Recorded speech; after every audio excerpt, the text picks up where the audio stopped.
extra abyss sauce. Welcome to the...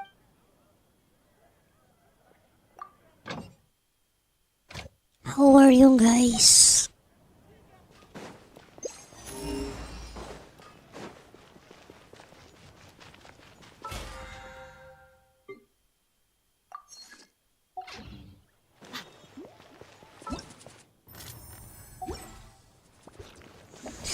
I hope you're all fine.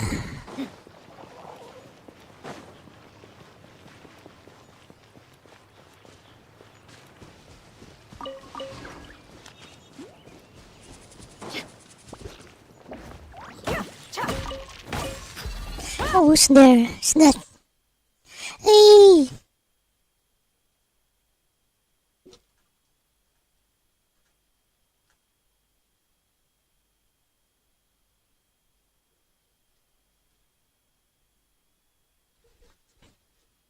Hello. I hope you're doing fine.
That's nice.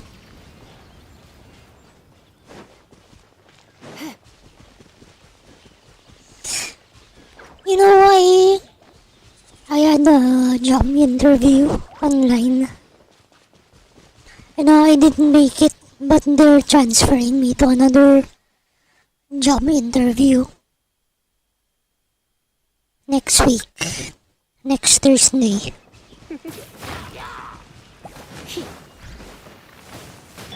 I hope that one takes me in.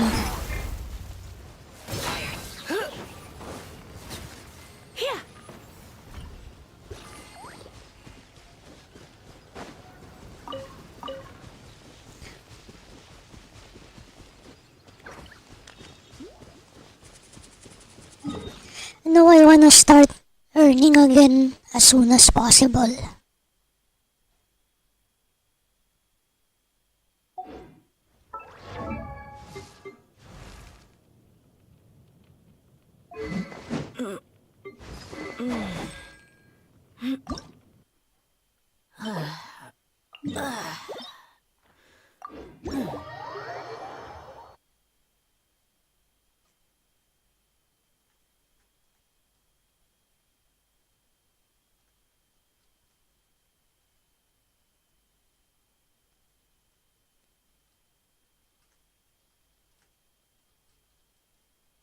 Is it Friday? Thursday? I think it's next Thursday.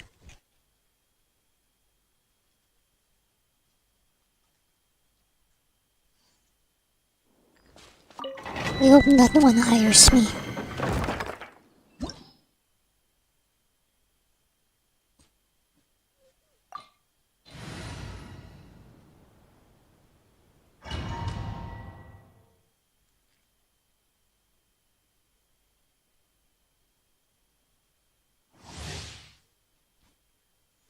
It's gonna be a call center again.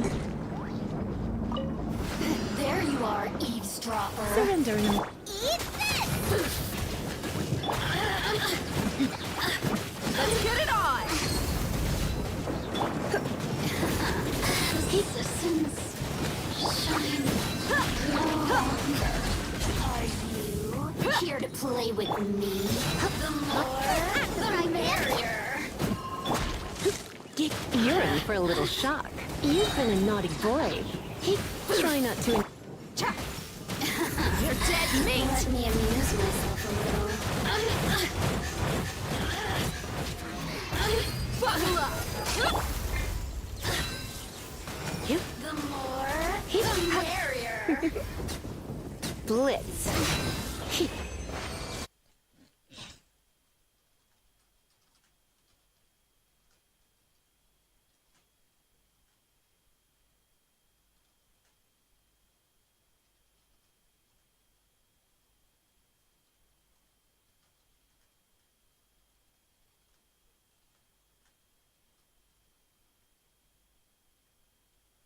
Maybe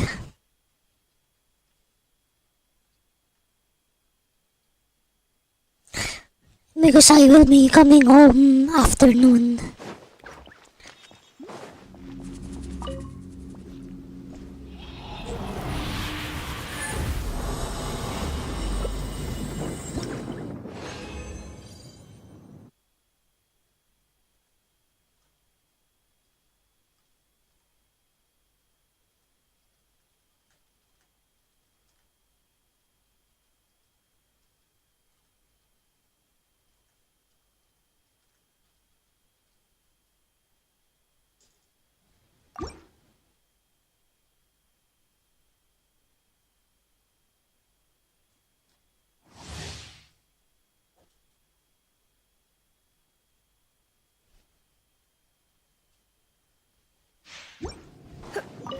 You're in for a little shock. Here to play with me? Look alive! Let me amuse myself. Nice and spicy!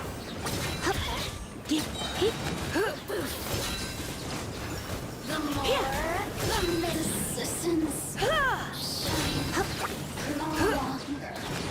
At the frying pan! Proper. Surrendering. Gloves off! Let me amuse myself.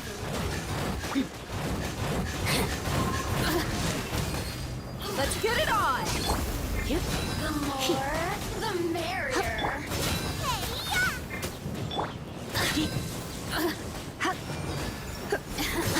Look at me.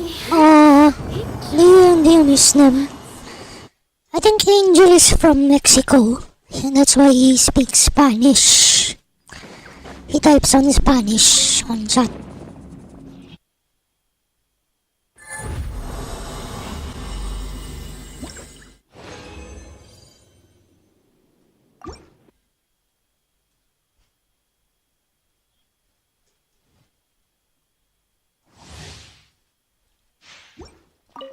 Come a little closer.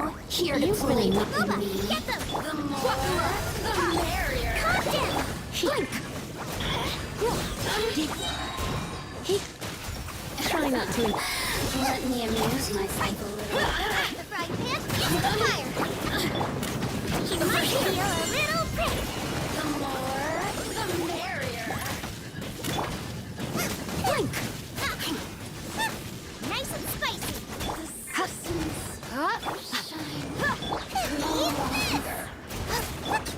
Look alive! Hi! There you are, eavesdropper. You're in for a little shock. Blitz. Booba! Get them! Let me amuse myself a little. Who can I fuck? Buckle up! Over here!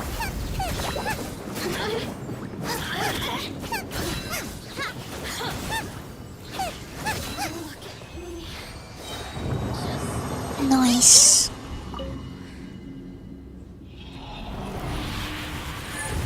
I also miss Envy. I think Envy is from India.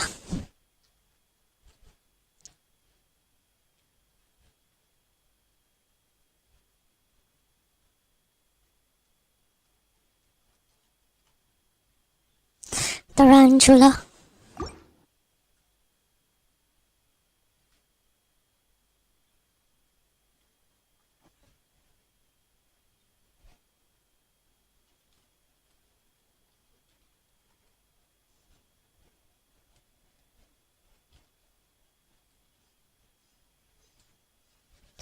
You know, I can actually get some of these.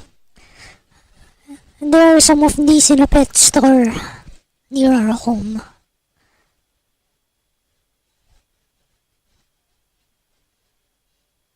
Hissing cockroaches. There you are, eavesdropper. Let's spark things. The more, the merrier. You asked for it.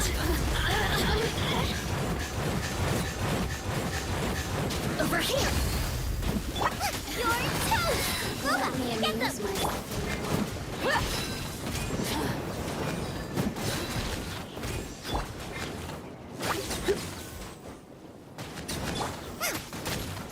Here to play with me. Let's get it on. The merrier. You've been a naughty boy.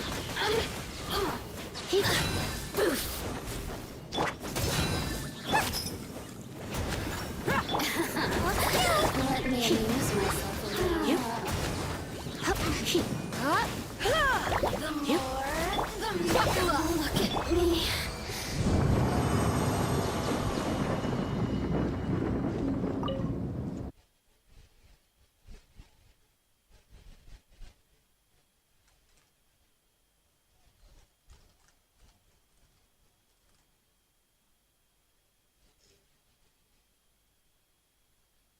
Oh, I wanna learn these so I can sell them. Kamusta mga landowners? Kailangan mo ba ng certified true copy ng titulo? Matutulungan ka ng Land Registration Authority. Mas pinabilis at on. Good day mga kabakyard! Welcome back to JBM Aquayard. He's speaking in Filipino sometimes, so you might not understand what he's saying.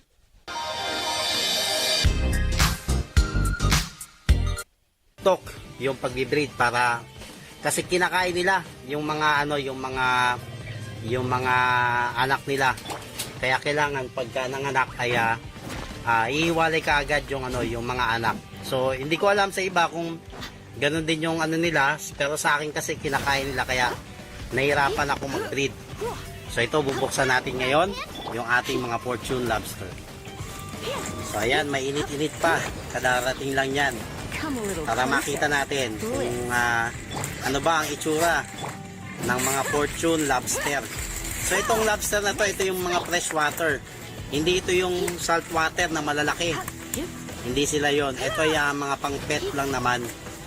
Hindi siya pwedeng kainin pero may kamahalan kung gusto nyo kainin. Tsaka mabibiting kayo kasi maliliit lang to, hindi sila malalaki. So usually ito ay ginagawang pet kasi maganda siya sa aquarium. Yan. So maganda siyang alagaan sa aquarium kasi tagakain siya ng mga mga tira-tirang pagkain ng ating mga alagang isda. Pero syempre pipiliin niyo yung paglalagyan niyo kasi hindi siya pwede sa mga goldfish. Dahil kinakain niya yung buntot ng goldfish kasi may mga case na ganon, nilagyan ko ng goldfish yung aking breeding setup. Tignan ko kakainin yung buntot, kinakain, nahuhuli nila. Kaya hindi pwede sa goldfish. Pwede siya sa sa gapi, sa molly, sa tetra, sa cichlids, yan. Pwede sa mga ganun. Pero sa monster fish hindi rin siya pwede kasi sila naman yung kakainin ng mga monster fish. So ano ba ang itsura ng fortune lobster? Ayan. So ganito yung itsura niya. Ingat lang kayo sa paghawa kasi nangangagat ito. Ayan. Akala ko nung una maamo sila. Pero nangangagat pala, ayan, masakit mangagat. Ayan. Mahapdi. Pagka nakagat ka, mahapdi. So, ito ay tignan natin yung gender niya. Tumalon. So, ito ay isang male na na lobster. Medyo bata pa kasi. How about the crayfish? Do you wanna have these as pets? So, paano ko nasabing male? Ito yung dalawa. Ayun, may kita nyo yung mahabang yon. Ayan yung So nice. dalawang pahabang yan. So yan yung yan yung palatandaan na ito ay male. So ito siguro nandito lumalabas yung kanyang sex organ. Nandyan. Ang female naman ay kagaya nito. Wala siyang ganon. Hindi kagaya ng male, merong ganon. Merong mahaba. So, pili tayo ng female na medyo malaki. Ito, siguro. Oop. Okay. So, itong isang to, ito yung female. Kung makita nyo kanina, merong mahabang dalawa. Siya naman, wala. Ayan, nakita nyo, wala no.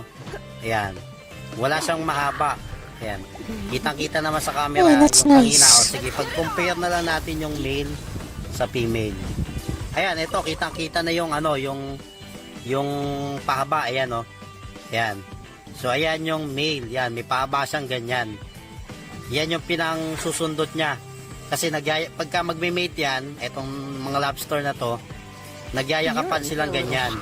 Then sinusundot nung male. Ayan, ganyan. Nagyayakapan yan. Then sinusundot nung male yung female. So ito, may sinusundot siya ditong parte. So andyan yung sex organ ng female. So ganon sila mag-mate itong mga lobster na yan. Man, I don't think you're old enough to be hearing this.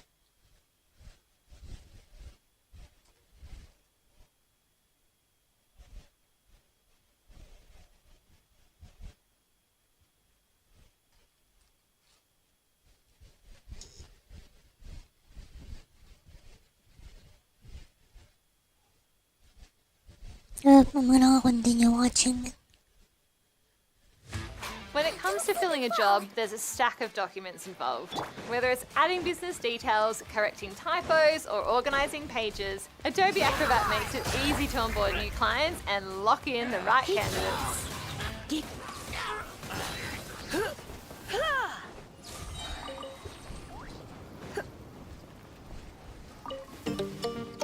How to get the most of Grammarly free. It's Kayla on behalf of Grammarly to tell you all about the free version of Ng male naman, ito na yung pinaka-clone nung nung male, parehas. May mate na yon. Ayan, ito parehong parehong male yan. Itong dalawang to. So ang problema lang sa kanila pagka may mga aggressive, nag-aaway din to mga to eh. Ayan naputol na yung naputol na yung pinaka-clone nung nung male, parehas. Ayan, naputol na. Kasi nag-aaway sila. Pero pagkakaalam ko nito, tumutubo rin yan yung mga clone nila. Kaso medyo matagal. Matagal lang sila bago tumubo. Ilalagay natin sila sa indoor kasi hindi sila pwede dyan sa mga pad na yan. Makakatakas to kasi nakakaakyat yan. Kaya kailangan ng lagayan natin yung hindi sila kayang makaakyat. So doon natin sila ilalagay sa loob. Tara.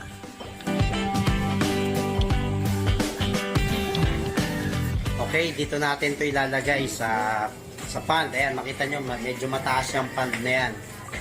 May mga isda yan na maliliit, pero gaya sabi ko sa inyo kanina, compatible siya sa mga ganyan, sa mga live bearer. Wag lang sa mga goldfish kasi nauhuli nila. Kasi mabagal, lumangoy ang mga goldfish, kaya hindi sila pwedeng ihalo sa mga goldfish. Mga backyard, ayan, ilalagay na natin sila paunti-unti. So ilagay na rin natin itong guppy grass kasi kakainin nila yan. Magsiserve yan ang pagkain nila. Ayan, kita nyo ang pupula. Pwede na kainin, luto na. Ayan.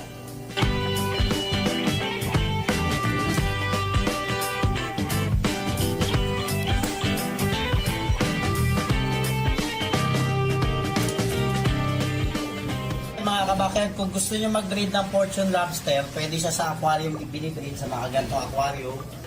10 gallons, 5 gallons, pwede. Basta isang pares lang, isang male, isang female. Then, kailangan nyo nito ng PVC. Ayan, nakita nyo, may nagtago kagad. Ayan. Kailangan nyo ng PVC kasi ito yung ginagawa nilang bahay. Ayan, may nagtago kagad. So, gantong It's PVC really ang nice. kailangan ninyo. Kung sa ganito, gawin nyo, mas maganda kung tatlo. Tatlong PVC, pagpapatong-patungin nyo yan, parang pa-triangle, yung tatlo, yun yung magiging bahay nila. Mas maganda kasi pagka may bahay para talagang mas very natural yung pag-breed. Mas nagiging successful kasi breeding pagka nalagyan natin ng bahay yung mga fortune lobster. Ayan. So, ayan, meron tayong iba pa ditong PVC na So, dito natin sila i-breed sa pan. Pagka nakita ko na mayroon ng mga itlog yung mga female, So kukuha ko ng sample na female sa inyo. Ayan, ito yung female. So dito yan, parang hipon din, nandito yung itlog niya nakalagay, kulay itim yung itlog. Pag may itlog na yan, kukunin ko siya, ilalagay ko siya dito sa aquarium. So siya na lang mag-isa dito sa aquarium. Hintay ko lang mapisa yung itlog. Pagka napisa na, lumalangoy na, aalisin ko ulit itong female. Ibabalik ko ulit siya dito sa kanyang breeding pan. So ganon ang pagbibreed namin ng mga fortune lobster dito sa ating backyard.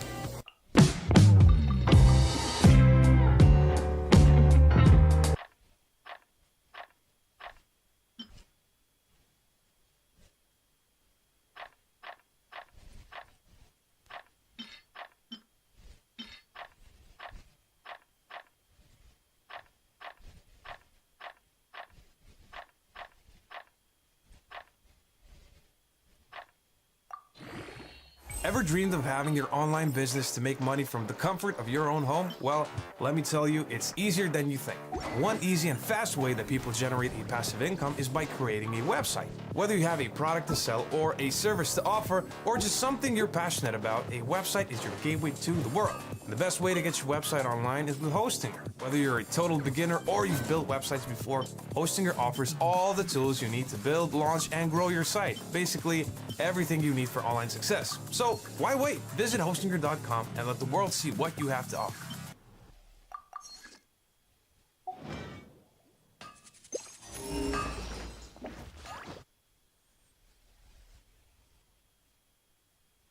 What's up guys, welcome back to a new video. Today we're gonna have a super cool tutorial on how to breed any crawfish that you want. That means any color, any species, and almost any phenotype that you desire can be achieved. The videos we're going to be using come from a crayfish farmer that lives in Indonesia, and he's discovered the secrets of crayfish breeding. I am an amateur breeder myself. I've done a few crayfish breeds, and it's overall such a fun, great experience that I would encourage anyone to try. And guess what? If that's your pastime and you do it once a month, you're going to be able to make passive income every month just for breeding crayfish. So let's get into this. Alright, so the first order of business in setting up your crayfish farm is going to be choosing the right species as well as the right colors.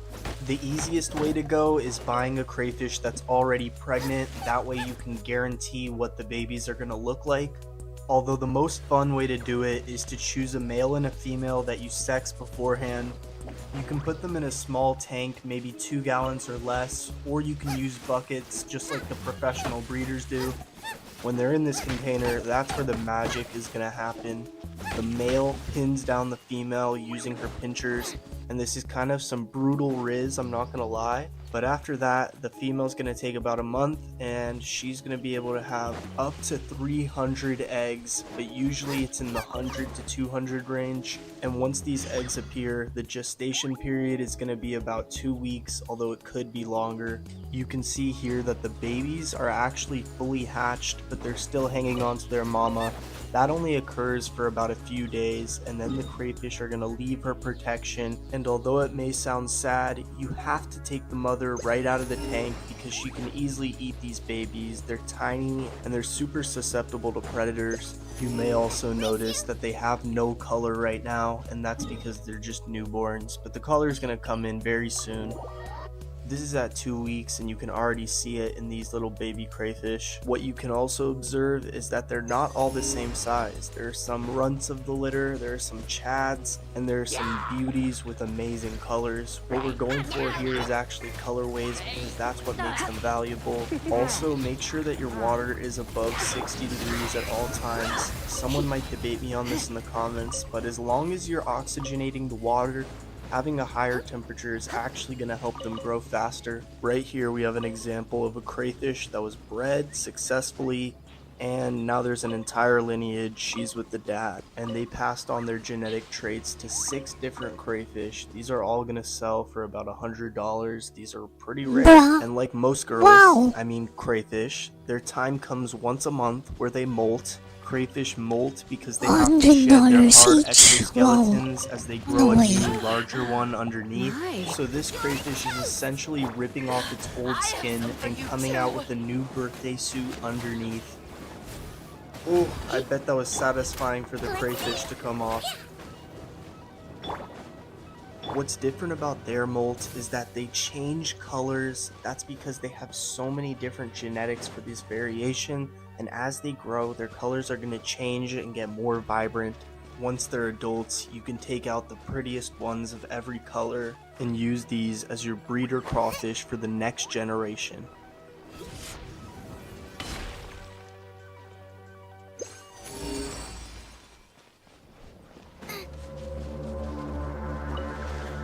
Why is it glowing? No clue, but I noticed it when setting up camp. What?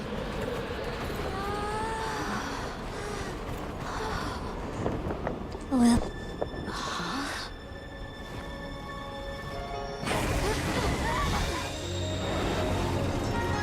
Lol. Well. Welcome It's not perfect mirroring, okay? to the Exotic Lobster Showcase.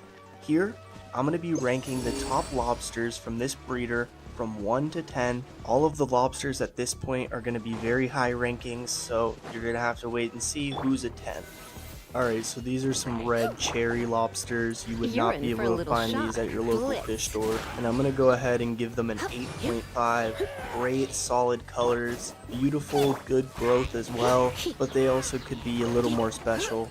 Next is a purple ghost lobster and a black king. I think I'm going to give the purple ghost an 8 out of 10. And the black king gets a 9 because I've never seen a midnight black color like that. Now the species for all of these has been alieni, but this species is actually a Cherex volcano, and this is probably going to be a 10.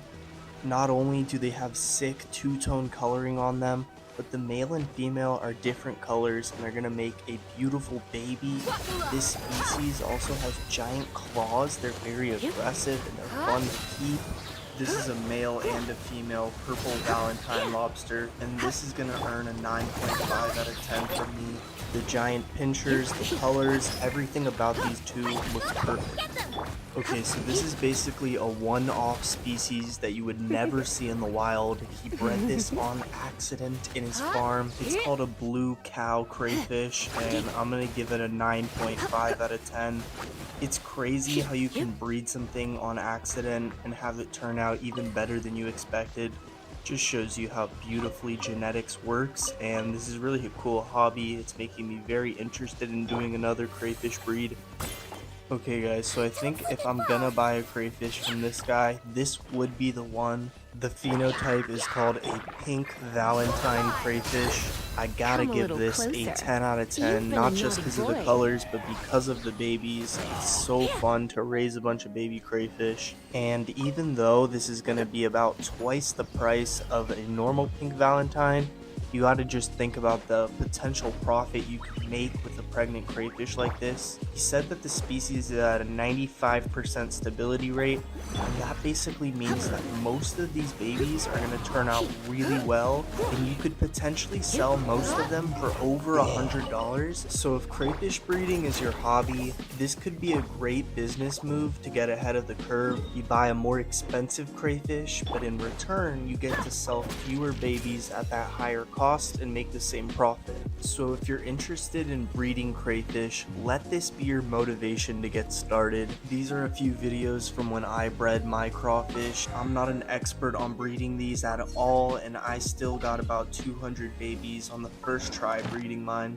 It was way more crayfish than expected, and they were so aggressive that I had to take them out of the tank and buy a bigger one. Even though personally I love their color, these wouldn't sell for more than a common crayfish at any fish store, and that's about $6. But say I bought a Chad crayfish, that would go for about $100. These high quality crayfish produce 8 to 16 babies with the perfect phenotype, so that would get you about $1,600 to $3,200. you could have another 100 to 200 lobsters that survive, so with these you can sell them as well. They're just not going to go for as much. In this batch that we're looking at, all of them came out pretty well, so I think we're looking at about 3 grand right here, which is pretty impressive. If you made it this far, let me know down in the comments below, would you ever keep a lobster and breed it for profit or for fun? And do you think that I should do it myself and document the process? If you enjoyed, consider leaving a like, it helps my videos in the algorithm, and peace out.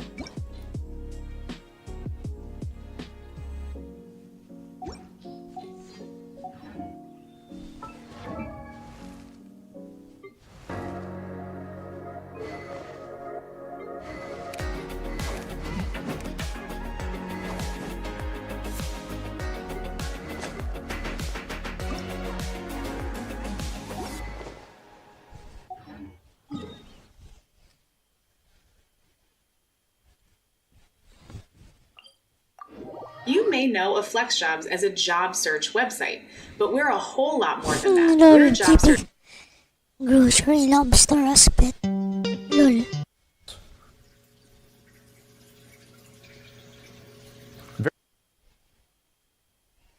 Lol.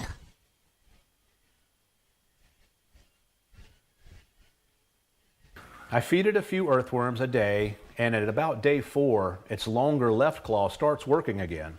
And its dexterity with its 8 smaller claws improves quite a bit too.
You're planning to buy your first group of blue velvet shrimp.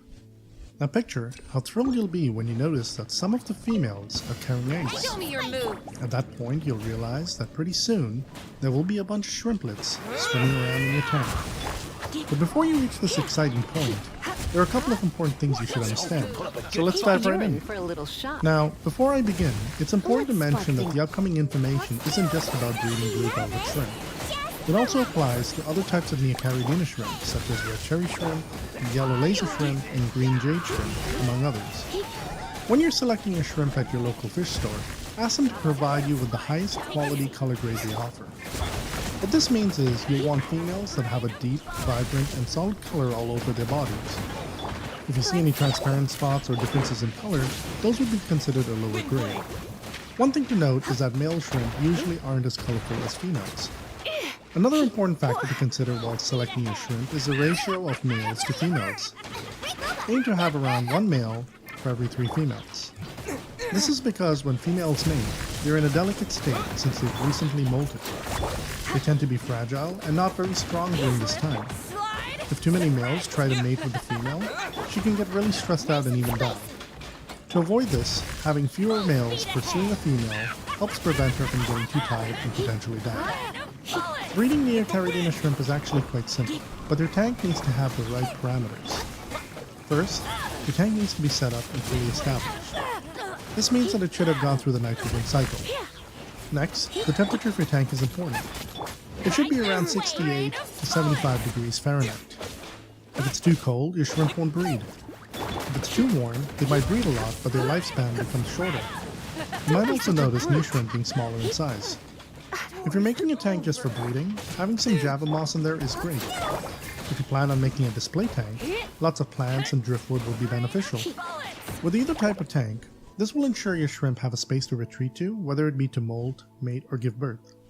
Lastly, you'll want to have either an aerator, sponge filter, or hang on the back filter to help keep the water clean and oxygenated. Now that you've selected your shrimp and set up your tank, it's important to understand the 4 stages of the shrimp's pregnancy cycle and what signs to watch for. Stage 1 signifies that the female shrimp has reached sexual maturity and is ready to mate. During this time, the eggs develop in her ovaries, which are located behind her head. This is where you'll notice a red, yellow, Yes, and the combination. This patch is called a saddle, and it holds all the unfertilized eggs. When the saddle grows towards the downward curve of her tail, it will be time for fertilization. This is where the second stage of the pregnancy cycle begins. In stage 2, the eggs in the female shrimp's body are moved to her legs. This helps her carry the eggs more easily. When she's ready to have the eggs fertilized, she will hide, often among the plants and hardscape in the tank. While hiding, she releases pheromones to attract male shrimp. It usually takes about 1 to 3 weeks for a healthy male shrimp to find her and mate with her to fertilize the eggs. Stage 3 is called the buried stage. During this time, you'll see the female shrimp displaying a specific behavior. She'll start fanning her tail to make sure the fertilized eggs get enough oxygen. This helps the eggs grow properly and stay healthy. Finally, after about a month has passed, the female shrimp will release her hatchlings and give birth to shrimplets. This is the 4th and final stage. One of the most common signs during this stage is that you'll notice a female shrimp going into hiding. She will search for hidden spots with biofilm to feed her babies. If you notice that the pregnant shrimp has gone missing, you can consider that a sign that new members will be joining the tank very soon. It's important to note that if your tank has a hang on the back filter, it's a good idea to put a pre-filter sponge over the intake.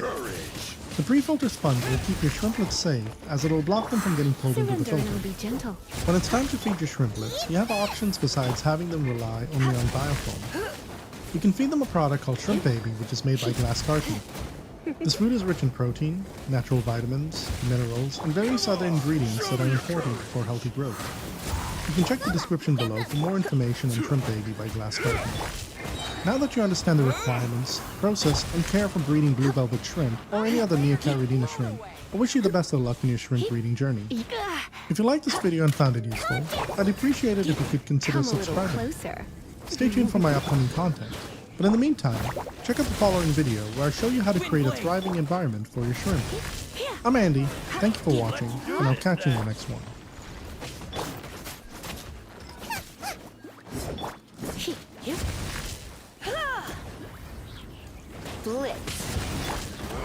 I have 12 emails, 30 messages, and a proposal due by 10.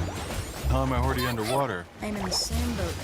I'm in an actual boat. I thought Grammarly just fixed grammar. They make boats now? It's more of a metaphorical boat. Because I've been using Grammarly's AI for years to keep me high and dry. Try it. Grammarly can look through your writing to make it easier to understand. See? Shorter. Whoa. Clearer. Cool. Have you ever wondered how shrimp go from those impossibly small eggs to incredibly colourful adults? In this video, I'll not only show you how they go from those tiny eggs to full-grown adults, but tell you what you can do to make sure you grow the biggest, most colourful colony you possibly can. I'll share with you the full life cycle of the humble Neocaridina shrimp, from the tiny eggs to the full-grown adult. Hello friends, welcome back to the channel. If you're new here, my name is Richard, and I'm a shrimp keeper based in the UK. As a dutiful maid would. So where does our shrimp journey begin? Well, with a tiny egg. Inside each of our female Neocaridina shrimp, just behind their head, are the ovaries. And in the ovaries, the eggs develop. Now often the first we will know that we have eggs developing inside our female is the small orange or yellow patch that develops just behind the head. Now this is the eggs themselves developing, and as those eggs develop, as they mature, as they ripen, the pup grows larger and larger. And often our shrimp keepers will refer to this as the shrimp golden saddle, or we will say that shrimp is saddled, because it does. On the back of a shrimp, it does look like a saddle right in the middle. Now one thing to bear in mind is the higher quality your shrimp, the darker the colour of your shrimp, the less likely you are to be able to see that saddle. If you've got yourself a basic cherry shrimp, or maybe a snowball shrimp, or something with a light colour, you will easily be able to see the eggs developing inside the female. If, on the other hand, you've got yourself a strain of Bloody Mary shrimp, or you've got some black rose shrimp, the colour there is so opaque, so dark, you won't typically see the eggs developing inside the female. Now, when those eggs are fully mature and the female is ready to breed, she will molt. She has to molt because she has a hard exoskeleton, and the male cannot penetrate that exoskeleton. It's too tough. So she will molt. After she molts, she will have a soft exoskeleton, just for a very short period. The window of opportunity is really quite small. So the female molts, and she gives off some sort of a beautiful pheromone that the males can smell. If you ever see males whizzing around your tank for no apparent reason, then the chances are the female is molted. So after she molts, the male and the female will mate, which is a process that takes 10 seconds or less. It really is quick. There's no messing about whatsoever. After they've mated, the eggs will pass down through the female's genital opening, through the sperm deposited by the male, and under her body. And she will develop essentially a pouch using her pleopods, using the... Prepare yourself! Surrendering. Wind blade! Get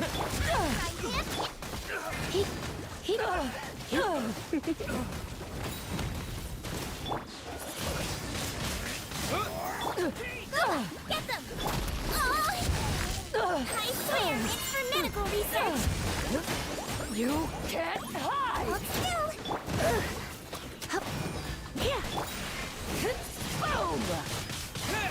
Boom! Nice and spicy! Come a little closer.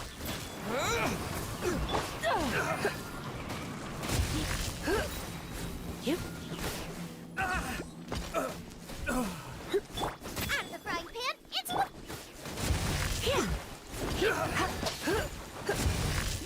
Nice.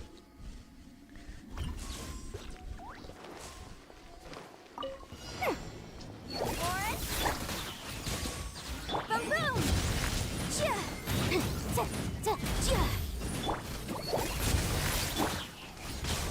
Incinerate!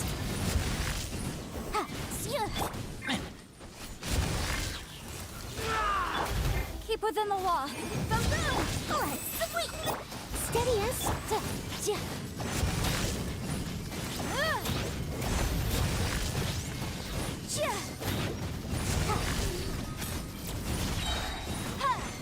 Time for your ring! Motion to propel! I'll catch up!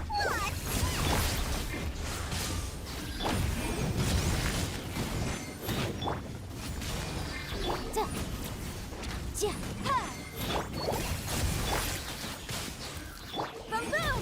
Oof! Here's the gut! Incinerate! I must leave no stone unturned, as a good knight should. Boom boom! Breath of the flame! Warren! Motion to propel!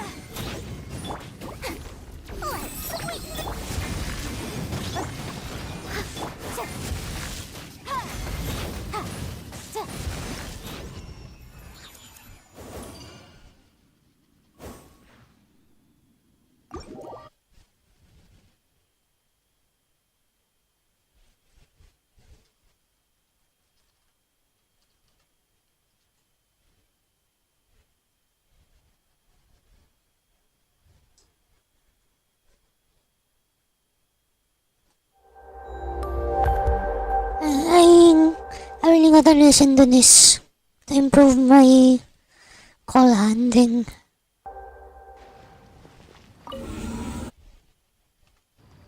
Dealing with an upset customer may be the most difficult aspect of customer service. Hi, this is Jason. How can I help you this afternoon? You tell me. I'm looking at my new statement, and I see that you people have charged me again for the same fees I've been calling about for months now. I'm sick and tired of being told that it's handled when pretty clearly it's not. That's not easy to even listen to. So, how do you respond to it in a way that will help? First, remember that the customer isn't upset with you, they're upset with the situation. Don't take it personally. Then, remind yourself that angry customers often struggle to be objective. So before trying to resolve the problem, it's important to diffuse the customer's frustration. So how do you do that? Take it personally. Then remind yourself that angry customers often struggle to be objective. So before trying to resolve the problem, it's important to diffuse the customer's frustration. Show me your move. So how do you do that? Start by allowing the customer to vent. It isn't easy and it's rarely pretty, but try not to interrupt or contradict the customer, even if you believe they're wrong. Confrontation will lead to escalation, and the goal is to calm the customer down so you can look for a solution. I'm so sorry to hear that. Let me take a look at your account and find out what's going on. Can you remind me when this started? Fine. The first fee showed up 3 months ago. If you can't fix this, I'm going to close the account. I completely understand your frustration. Let me see what I can do to help get this taken care of for you right now. Listening and responding with empathy helps diffuse the customer's frustration. This is one of the quickest ways to de-escalate tension. Listening with an open mind and expressing your understanding lets your customer know that you acknowledge their problem. Respond with your positive intent to take action to resolve the problem as best you can. Keep your focus on the customer and follow through on your desire to help them. I'm glad I was able to get that issue taken care of.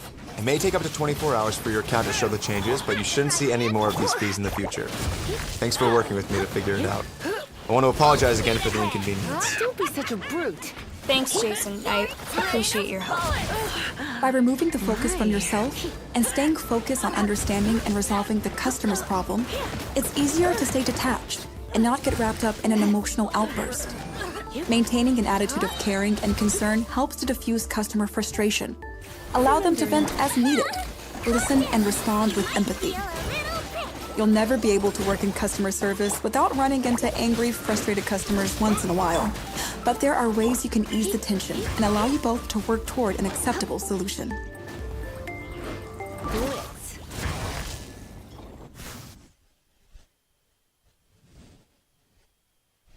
I love Monday.com. What's Monday.com? You don't know Monday.com? This is Monday.com. It's a platform that helps us run our work, collaborate with other departments, understand our business, and reach our goals. So, project management. No, work management. Any type of work, any kind of business, at every scale. Marketing, sales, ops, HR, retail, media, manufacturing, anything work-related. But setting up a new software takes forever. Actually, it's so simple and intuitive, you can onboard an entire company in a blink of an eye. You have an answer for everything, huh? So how do I get Monday.com? Just go to Monday.com. Oh, that makes sense.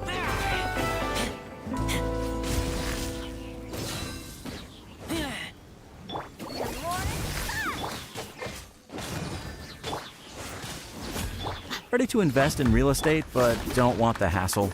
Look no further and join SmartCrowd.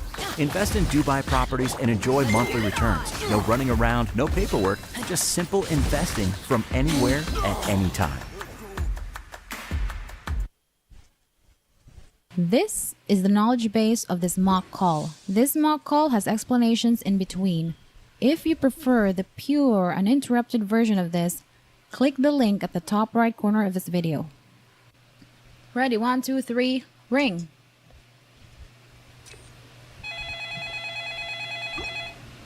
Hi, thank you for calling Question. This is Candice. How may I help you? Candice, what the actual is going on with your company? Are you guys going bankrupt or something? As far as I know, the company is stable and doing great. May I know your concern? Before we hear the customer's concern, let us first rewind her first words and then ask yourself what you can say about the customer. Candice, what the actual is going on with your company? Come a little Are you guys closer. going bankrupt or something? Yes, that's right. She is an irate customer and she has the potential to become verbally abusive. As you heard, she was cursing. So in this case, as the agent, what should you do? Should you warn her not to do it? Should you call her out for her cursing? You have 5 seconds to answer the question.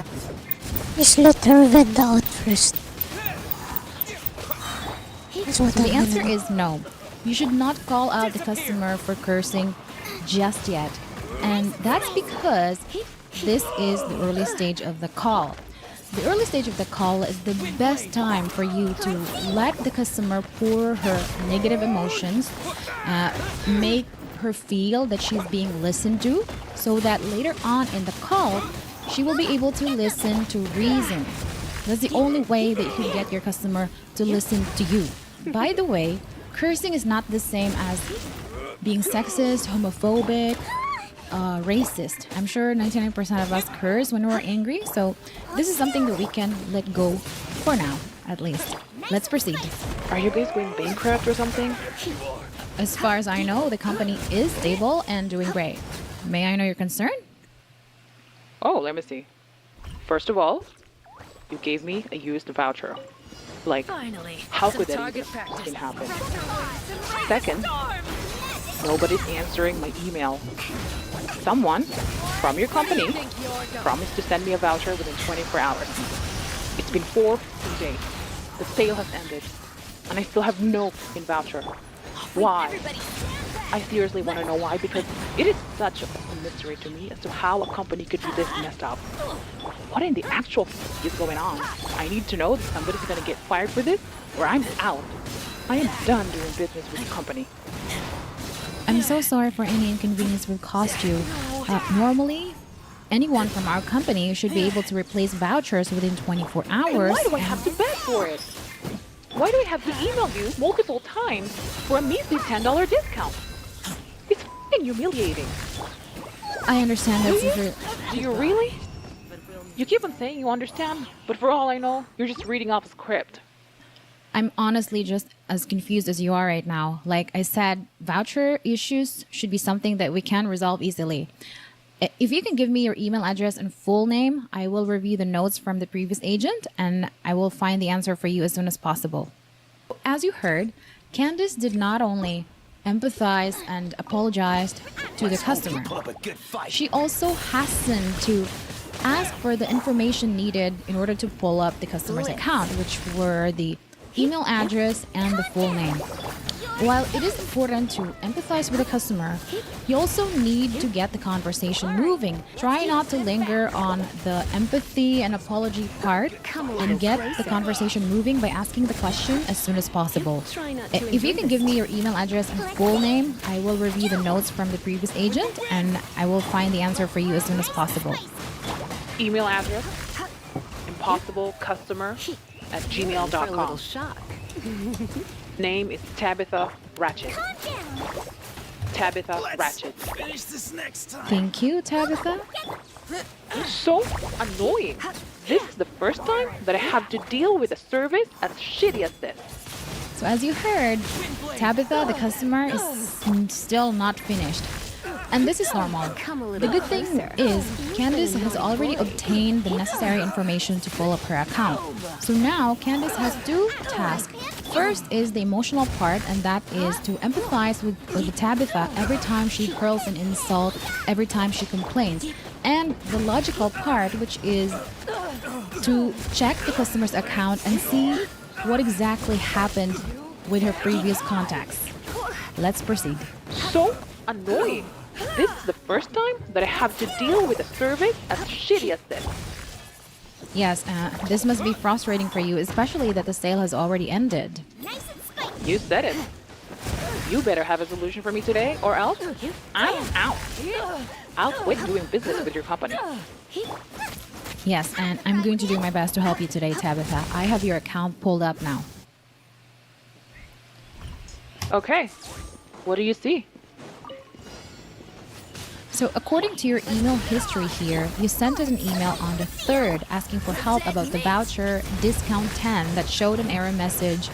This code has already been used. And Claire, the previous agent, assured you that she would send a replacement within 24 hours. That's right. That's right. Since then, I emailed 3 more times and haven't gotten any news from her. Cricket. Yes, I see your that as well. This was truly not the service that we want you to experience, so what I will do now Well, it better is not to... be. I swear. Something must be done about this. Exactly. So what I will do now is to further check why the code wasn't working and what I can do to resolve this for you. Can I put you on hold for 2 minutes so I can get back to you with an answer? Fine. Go ahead. Thank you. So now we are going to check the customer's account. We have seen the email exchange between Tabitha and the previous agent Claire. Now we are going to check her order history. So based on this info, Tabitha placed an order for a juicer on April 2nd, a day after she received the voucher, and instead of paying $49.99, she ended up paying $39.99 because she used the discount 10 voucher, which is the voucher that she claimed wasn't working. Now, what does this mean for Tabitha? This means that her voucher wasn't working on April 3rd because she already took advantage of it on April 2nd, meaning she's not eligible for a replacement voucher because, according to the knowledge base, vouchers can only be used one time. Now, this is exactly what Candace is going to tell Tabitha. Let's hear it. Thanks for reading, Tabitha. So, here's what I found. The reason why the voucher didn't work was because you have already used it on your April 2nd order for a koi juicer. So you tried using Wait, this what? on... Hold on. What are you talking about? I don't have any chance to use that code at all. I paid the full price of that juicer with my own money. If you check the order confirmation for the juicer you ordered on the 2nd, you were supposed to pay $49.99, but since the discount 10 voucher was applied to it, you ended up paying only $39.99. Being a top employer for 11 years feels good. It feels energizing, motivating, meaningful, and fulfilling. And there is one thing we all have in common: a workplace where everyone can bring their human best. This is World of Warcraft, but there's no classes because there's archetypes instead. An archetype is a fusion of 2 or more classes, like this Fire Lord, which is a fusion of Fire Mage and Shaman, or this Master of Shadows, which is a Warlock Rogue with a succubus. Pick one, then play the game. So let me get this straight. You're saying that I cannot reuse that voucher? No, all our vouchers can only be used one time. What about the promise that Claire made me? She told me, as you can see from her email, that she's going to send me a replacement voucher because the first one didn't work. The voucher did work, Tabitha. Unfortunately, Claire made a mistake. She was under the impression that the voucher has not been used at all, but was still displaying that error message. But according to your order history here, it has already been used. In this case, we cannot issue a replacement voucher. Well, screw that. Mistake or not, it still doesn't change the fact that Claire promised me a voucher, and I expect that promise to be kept. I have a copy of her email. You have a copy of her email. She clearly said that she's going to give me another voucher. I She can might read, you know. get fired. What are you going to do about it as a company? Are you going to honor it? Are you going to compromise your integrity for a $10 voucher, seeing that it was you who made a mistake, not me? If the code wasn't used, then we'd be able to issue a replacement. But since you have used it and the discount was applied, we just can't. No. I was promised a voucher. I will get a voucher. As simple as that. The inconvenience I experienced, Candace. Are you going to forget about that? Are you going to say, "Oh, our bad, we're so sorry," and then not do anything about it? No. I have every right to claim that voucher. If Claire only told me immediately that I've already used that code, then I would have been able to buy from the flash sale on time. Now it's too late. See my point here, Candace? This is no longer about whether or not the code was valid. This is about you compensating me for the inconvenience. How could you be so stupid, Candace? Now, this is where the customer went a little too far and personally attacked Candace. Now, remember that personal attack constitutes a verbal abuse. So this is now the time for Candace to call her out for that and give her a warning. This is about you compensating me for the inconvenience. How could you be so stupid, Candace? Hold on, Tabitha. I understand this is frustrating for you and I will do my best to help you with this, but I cannot do my job if you attack me personally. Now, would you be willing to stop calling me names so that I can help you? Or would you prefer to have a few moments of your own and we'll talk later? Attacking you personally? I'm not attacking you personally, Candace. I'm upset about the situation. I want your company to prove to me that this is not the service you wanted to experience, as what you've said earlier. Make it up to me. Give me an exception. After all, you're the one who screwed up. I'm not attacking you personally. I just want my $10 discount. Absolutely understandable. So what I will do now is to consult my supervisor about this and see what we can do for you. Now, can I put you on hold for 2 minutes? Notice that even if the customer denied that it was a personal attack, Candace did not argue. She could have said, "No, Tabitha, you just called me stupid," and blah, blah, blah. No, Candace didn't say that for 2 reasons. First, she did not want to add fuel to the fire. If she had said that, she would have antagonized Tabitha even more, and instead of them talking about the voucher, they would be talking about who insulted who. Second, Tabitha's reply no longer showed any sign of verbal abuse. Attacking you personally? I'm not attacking you personally, Candace. I'm upset about the situation. I want your company to prove to me that this is not the service you want me to experience, as what you've said earlier. Make it up to me. Give me an exception. After all, you're the one who screwed up. I'm not attacking you personally. I just want my $10 discount. She did not apologize. Fine. She also denied that it was a personal attack, but there was no cursing and any personal attack anymore. So this is a sign for Candace to just move on and go back to the subject at hand, and that is how to resolve Tabitha's issue. Absolutely understandable.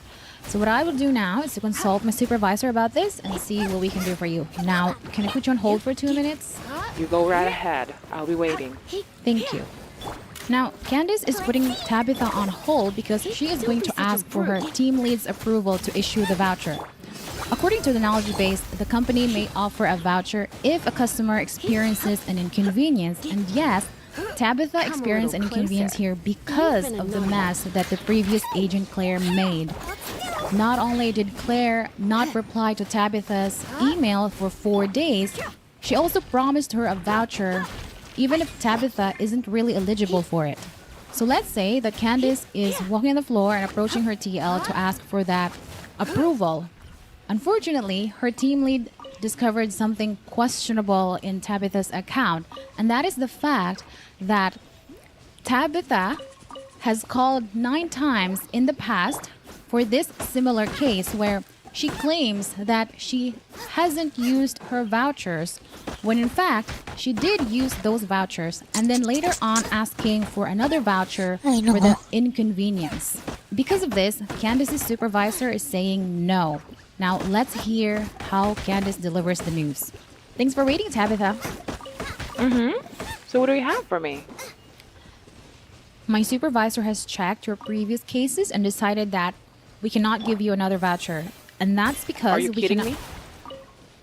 We have checked your previous cases and we have seen 9 similar cases as this one. And each time we have given you an extra voucher, even if you have already used each of them. For this reason, we cannot give you another voucher today. If you think that I'm gonna let you get away with this, you're wrong. I'm gonna sue your company, and you are gonna regret working there. I'm gonna make sure that you are fired. Yes, you, Candace. You are going to lose your job. And hell shall freeze before I order from your company again. Unfortunately, Tabitha, this decision is already final. Tell me, Candace, are your mother and father cousins? What part of it don't you understand? This is no longer about the code.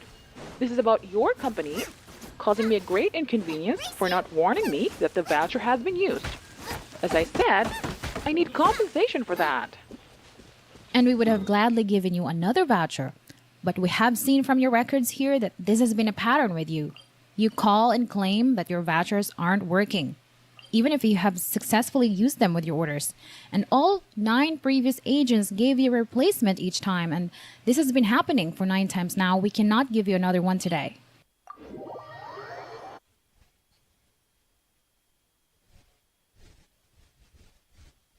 So as you heard, Candace just repeated what she said previously. She just paraphrased. There really is nothing more to say here. This is the point of the call where you just really need to be firm and to hammer the finality of the verdict to the customer's head. You know what? F you. F you. F you. How stupid could you get? I have been repeating myself many times, and you still don't get it. Tabitha, please be warned, we cannot tolerate this type of language. If you keep using profanities and keep attacking me personally, I will have to disconnect this call. I believe I have explained everything you need to know. When a customer experiences an inconvenience, we are more than happy to issue a voucher. But as we have seen with your 9 previous cases, we have a good reason to refuse your request. I am going to report you to BBB. You, especially you, Candace, is the agent, and your incompetent scammer company. Tell your CEO that your company will never see the light of day ever again.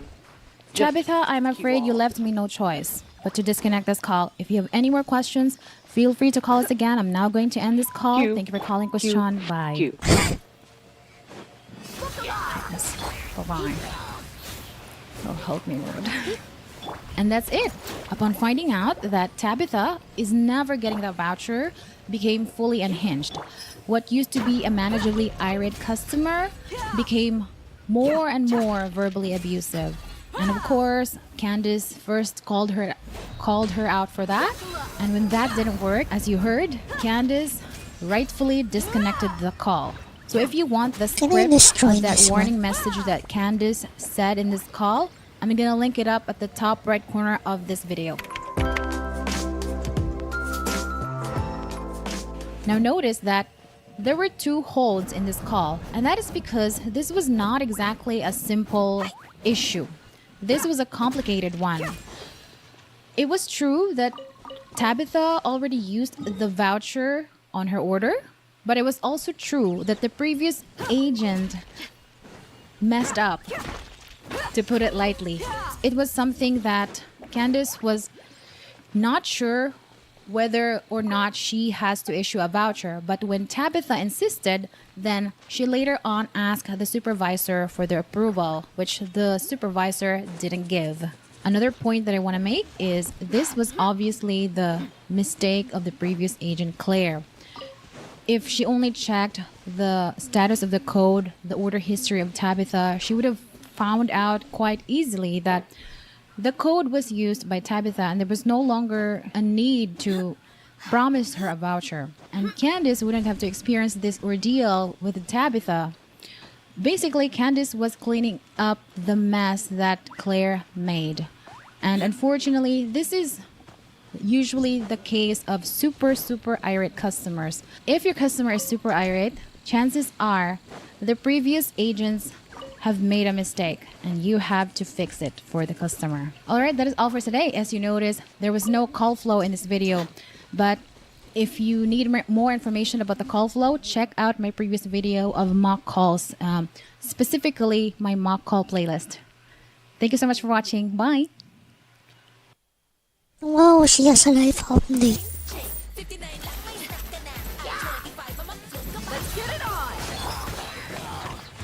When it comes to filling a job, there's a stack of documents involved. Whether it's adding business details, correcting typos, or organizing pages, Adobe Acrobat makes it easy to onboard new clients and lock in the...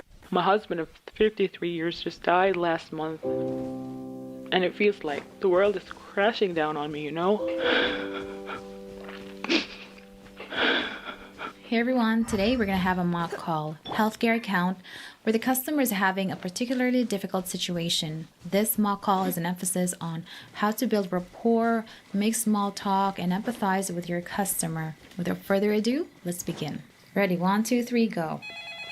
Hi, thank you for calling Question Medical Supplies. This is Candace. How can I help you today? Hi, Candace. This is Susan, and I'm calling to order my monthly feeding supplies, my milk, and my syringes. Can you help me with that, please? Sure, I'll be happy to assist you with that. May I have your full name and date of birth? Sure. My name is Susan Smith. Date of birth is August 9th, 1979. Thank you. Let me pull up your account. Give me one moment. Okay. And how's your day going? Oh, my day's really great. It's the middle of the summer. The weather's Thank you really for nice. asking. I couldn't ask for more. And yours? It's great. Although, I really don't care much for summer. I prefer winter and autumn. Really? Too hot? Too hot and too humid, especially down here in Florida. Oh, well, I can only imagine in Florida. But I like autumn too. It's good for photography. Florida is like Really? tropical, Yes, absolutely. isn't it? Like All right, I have Philippines. your account pulled up here, and I see that your prior authorization on file expired last month, and we'd also need a new prescription on file. Oh.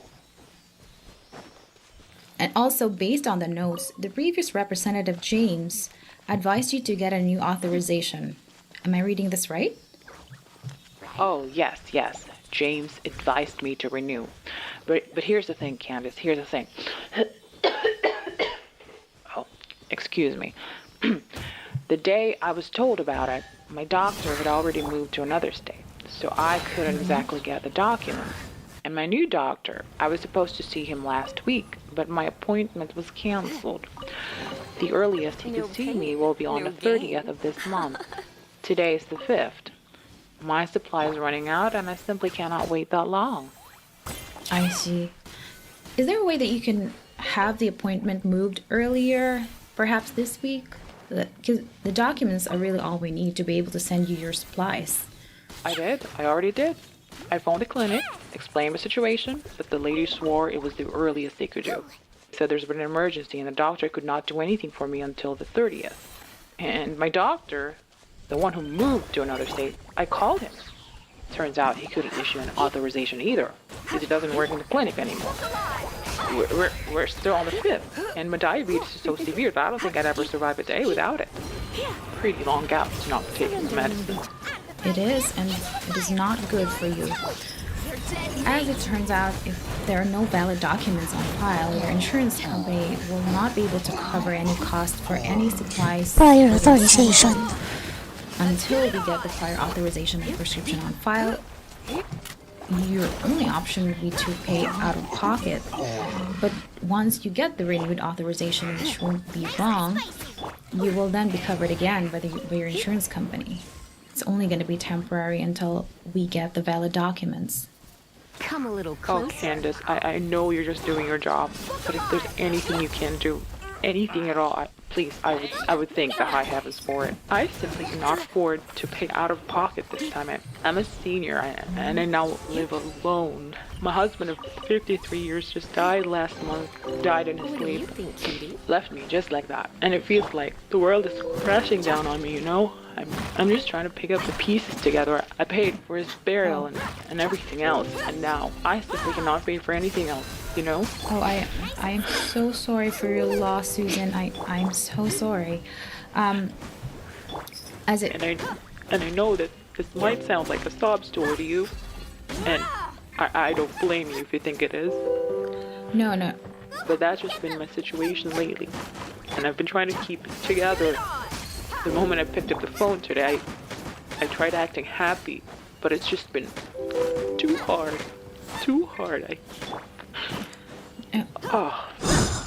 Life has been really hard lately, you know? I cannot imagine what you must be going through, Susan. And I won't assume to know, but you have my deepest condolences. I'm so sorry for your loss. Thank you. And, you know, don't worry about it, Candace. We've lived together for quite a long time. 53 years is quite a long time. Even if for me it's so short, but, you know, other couples don't have that much. And for that, he and I were quite lucky. Yes, and you know, you must have created a lot of good memories together, and that's definitely something to treasure, even if that means hurting very much when it's time to say goodbye. I agree. Thank you, Candace, and I'm so sorry for breaking down. You know, I truly did not want to put you in this awkward situation, but it's just been really, really hard, you know? No worries, Susan. I totally understand, okay? What you're feeling right now is totally understandable. Okay? So here's what I'm gonna do for you. I will talk to my supervisor and see if there's anything we can do for you. I cannot make any promises. Of course, but I understand. yeah, but I will try if there's anything at all that we can do for you. Okay? I understand. I really appreciate it. Whatever decision your supervisor comes up with, I'll understand. You know, at this point, I'm really just trying my luck, and I have to try. All right, Susan. Can you give me 2 to 3 minutes to get a hold of my supervisor and talk to her? Sure. Take your time, Candace. I'll be just right here. Thank you so much. You're welcome, Susan. I'm gonna put you on hold now. TL? Yes?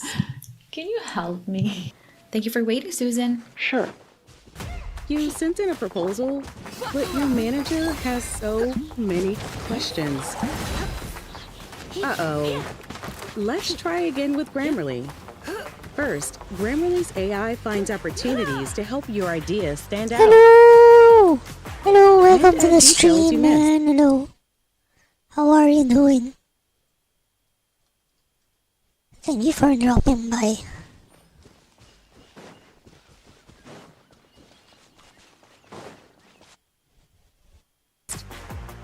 Well,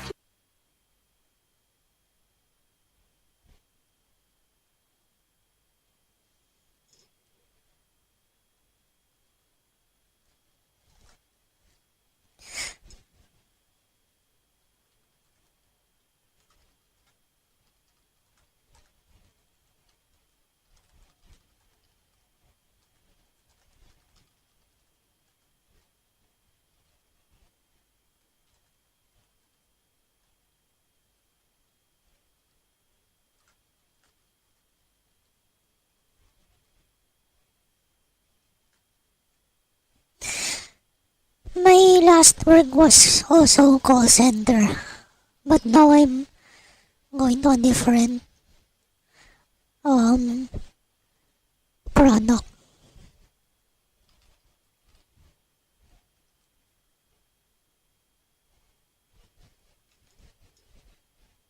Yeah, that's because I'm a guy.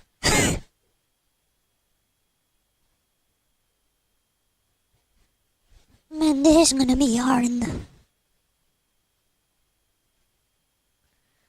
This is gonna be hard. Oh, there are no videos about it.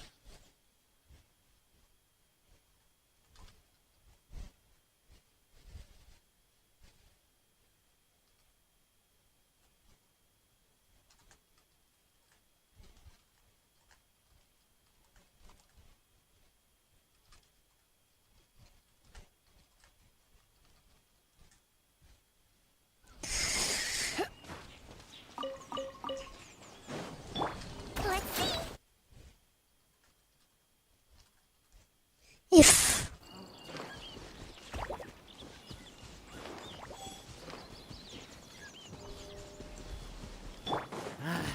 a new punching bag. Right. Let's spark things up a little.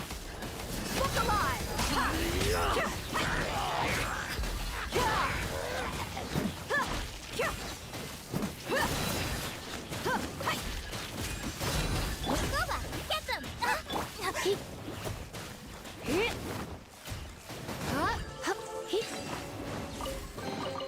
What do you think, cutie?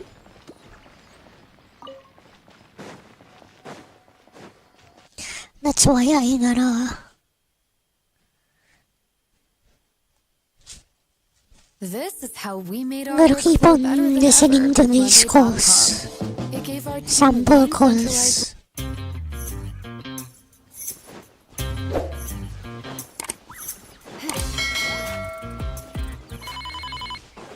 Thank you for calling Internet Services. This is Shalene. How may I help you today? This is Linda. Our internet stopped since 9, and I have an online class at 2, so I need this internet fixed right now. Well, thank you for letting us know about this immediately, Linda, so I can help you get back online ASAP. May I have the phone number associated with your internet service? The phone number is 855-3232. Thank you. So that's 855-3232. Correct. And can you confirm the name of the account, please? It's Linda Bloom. That's me. Thanks so much. You're welcome. Linda, are you near to your modem right now? Yes, I'm sitting next to it. What do you want me to do? Okay, great. First, we'll go ahead and check the lights on your modem. Can you please tell me which lights are on right now? The lights look normal, as if the service is working. Thank you. That sounds interesting. Let me run a quick line check to confirm the modem's connectivity, okay? You've been a naughty boy. Linda, any chance that you guys experience any power fluctuation sort of thing? No. Any power outage just recently? No. Alright. Thank you for confirming Come a little that. closer. I just got the results here, and the modem shows it has connection from our end going into that modem. That's why it has the normal lights as if it's working. Now, let's try to check and make sure that this modem indeed is getting the internet service. Okay, what do you want me to do? Linda, let me just confirm this. The computer that you're using to access the internet, is it connected through Wi-Fi or it's wired directly to the back of your modem or router? It's a desktop computer, so it's wired. I see. Thank you. Linda, I also want to know if you have other devices in your house right now that's connected to your home internet. I do. You wanna talk about anything else? Are they not getting online too? Yeah, all of them can't go online. There's no internet service. I see. Have you tried to reboot your modem router earlier? No, I want to give you guys a call first. I don't want to cause any trouble. Okay, cool. At this time, Linda, I'll be needing your help to check the physical connection, like the cable from the back of a modem router going to the computer that you're using, just to make sure that both ends are snug fit and not loose, okay? Alright, hold on. Let me check. Yeah, both ends are properly connected, not loose. Great, thank you. Linda, we're almost done. Now, we'll go ahead and reboot your modem router. You just need to unplug it from power, and once unplugged, we'll just need to wait for 20 or 30 seconds and then plug it back in, okay? Alright. It's off now. Okay, good.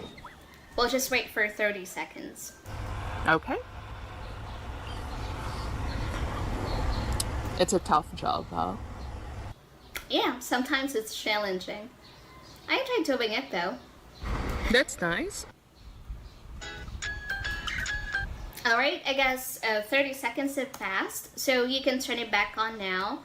Then we'll wait until the normal lights come back. Then after that, we'll check if we have internet connectivity, okay? Sure. Yeah, that's Well, technical support. The lights are coming on now. And I think the internet is back. I'm getting a bunch of emails now. Great. Wait, hold on. Let me check my piece. Internet is back. Okay. That's nice. Alright, I guess 30 seconds have passed, so you can turn it back on now. Then we'll wait until the normal lights come back. Then after that, we'll check if we have internet connectivity, okay? Sure. Well, the lights are coming on now. And I think the internet is back. I'm getting a bunch of emails now. Great. Wait, hold on. Let me check my PC. Yeah, sure. Alright. My computer is also working. Great. Yay. So, I think we're good. Thanks so much for your help, Jeline. By the way, is it necessary to do this once in a while? Yes, you can do it every once in a while. Anyways, electronic devices are not built to constantly be running at all times. And power cycle really helps because when you leave your modem on for too long, it will tend to stop performing at its best after a while. So, rebooting your modem can fix the internet connection problems and improves slow-moving connections and resolve wireless issues too, which also affect your digital TV service or video streaming services like Netflix or Amazon TV or Apple TV that's being transmitted over the internet connection. So by unplugging the power cord from the back of the modem or your router, you're giving it the breather it needs. Oh, I see. Well, thanks for letting me know. I never thought of that. You're most welcome, Linda. I'm so glad that I was able to help you get back online and remove this off your worry list today, so you can just focus on your online class later at 2. Absolutely. Oh dear. You saved my day. And you made my day, Linda. Thanks for partnering with me. Is there anything else I Billing. Oh, what's this?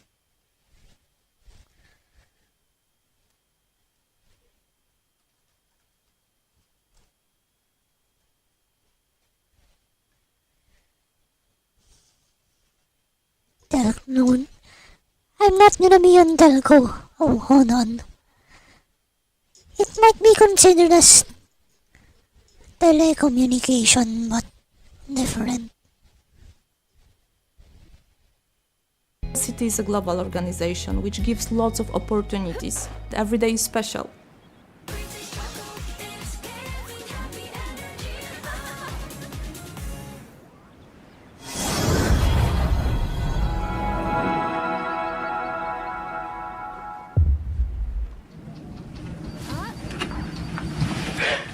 Hey, what's up, man? Hey, how you doing? I'm doing just great.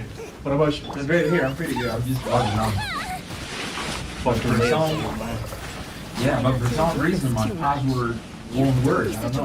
I forgot it. Man, take care, man. Oh, man, there was a lot of traffic out there. Oh, really? Yeah, but I'm very positive. I don't know why, but I got a hunch that today will be a great day, man. I hope so. Oh, it did work. Oh, thank God. Oh, man, I'm gonna log on as well.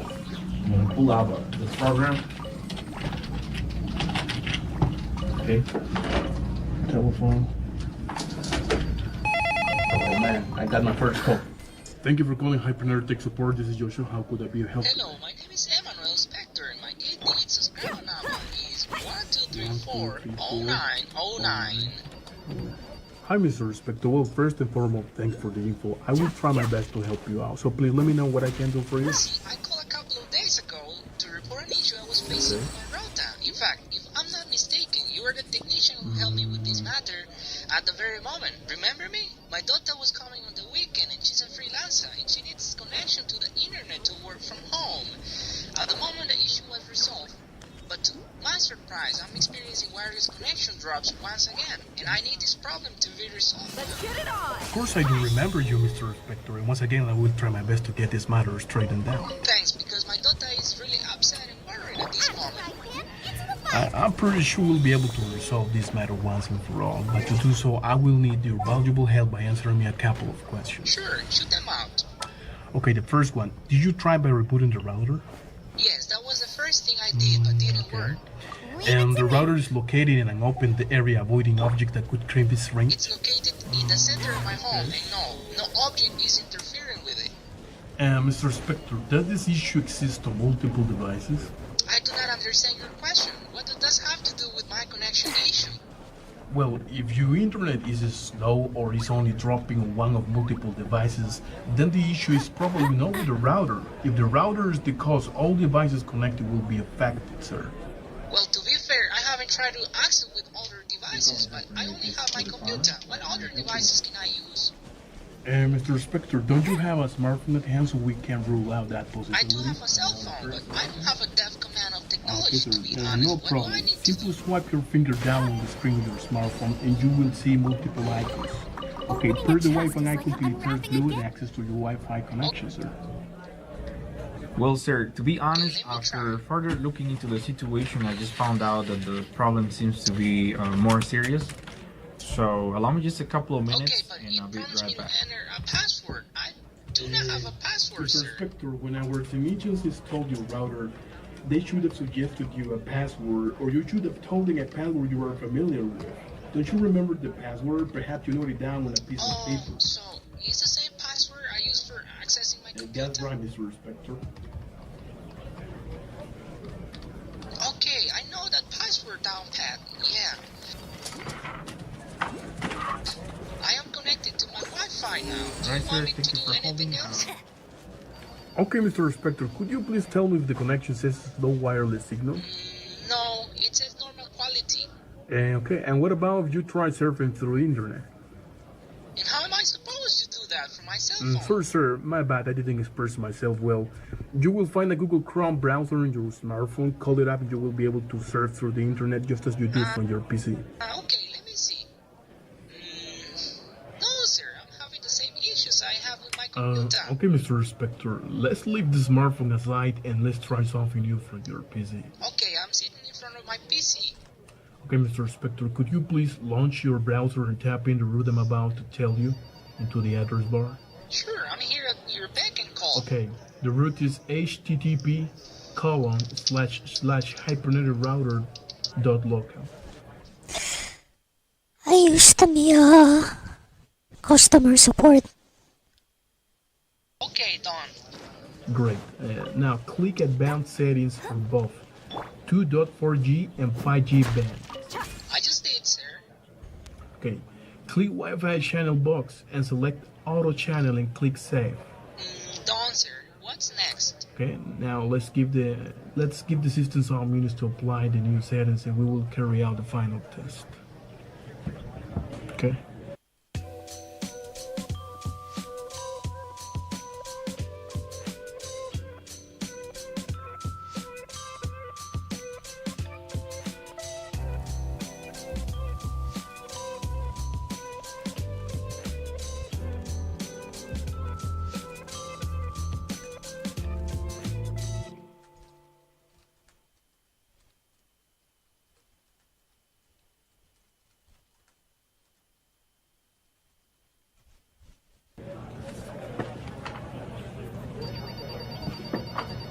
Hold on, I'm gonna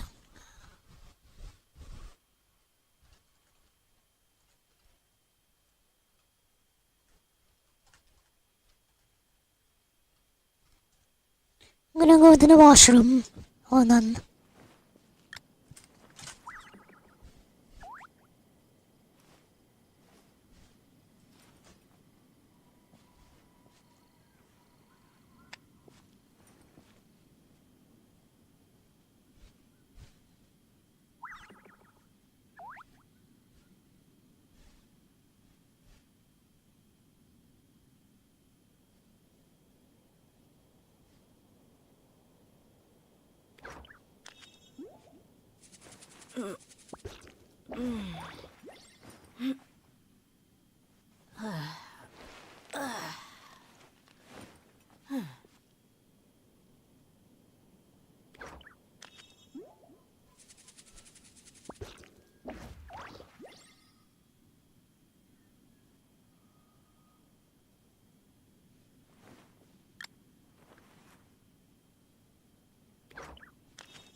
Okay, Mr. Spectre, it should be working now. Could you please verify it?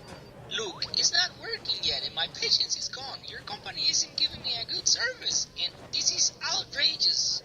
My daughter is here, she can't work because your service sucks. I've been calling you guys over and over just to receive the same response. Sometimes the connection works and the next day it drops. I'm just fed up with your service. I want to cancel my Mr. subscription Spectre, right I away. totally understand your frustration, but please let me explore every avenue until I find a proper solution or answer to this matter. I don't want to hear anything else from you guys. I just want to cancel my subscription and that's it. Do you understand what the person in the caller are saying? Transfer me to your customer service. I can understand them.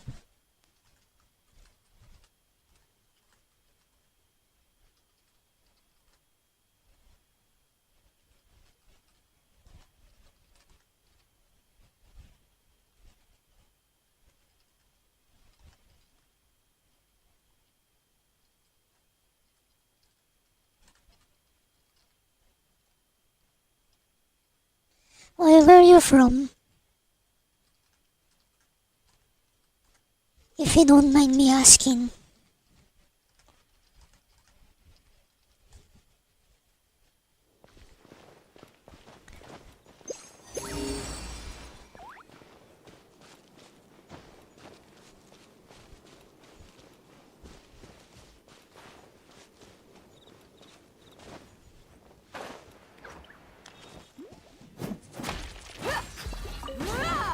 Oh, that's great.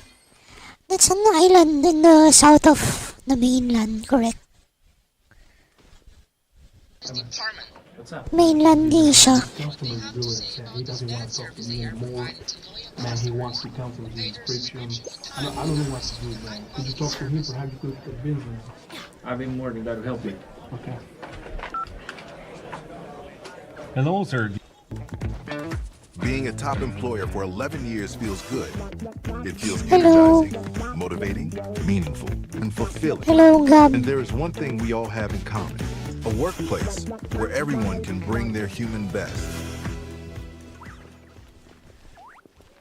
Sali na sa Sprite Collect and Win Summer Promo!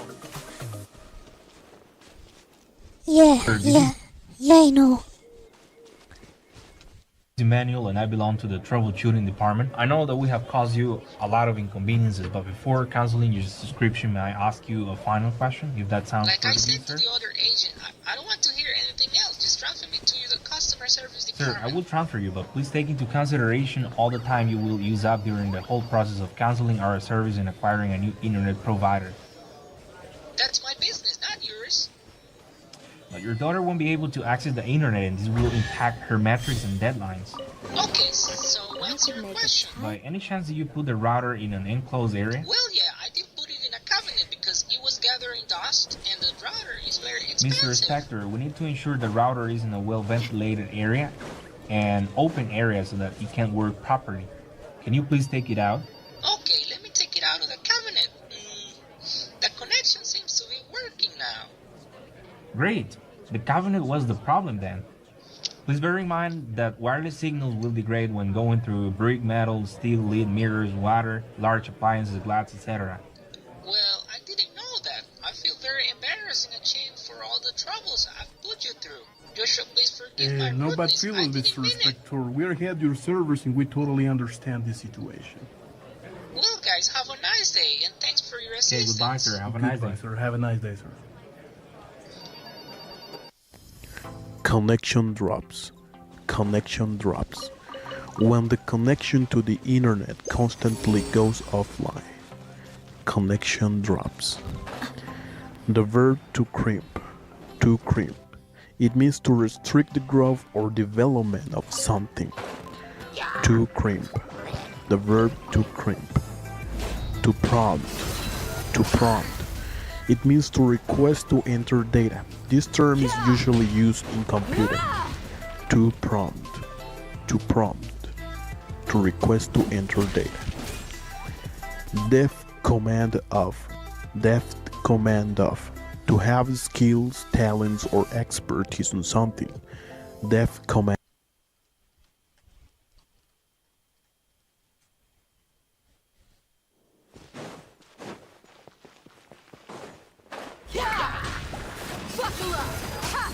Boba, get them!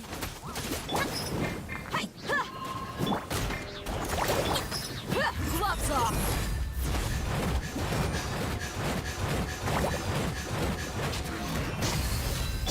No escape! Yeah. Thank you. Let's get it on! Hi!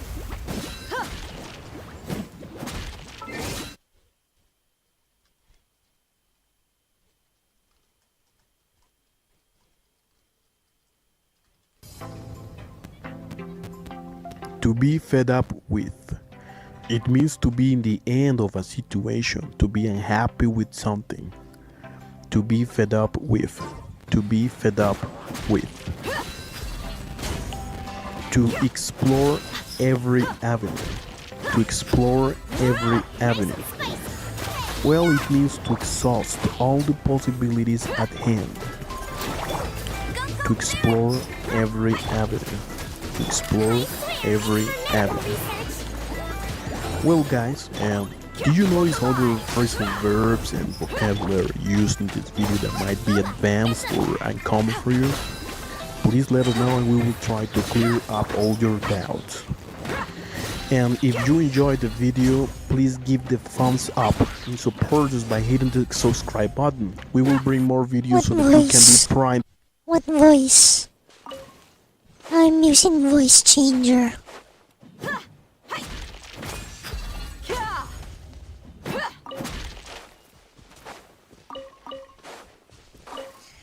Yes, my character is female.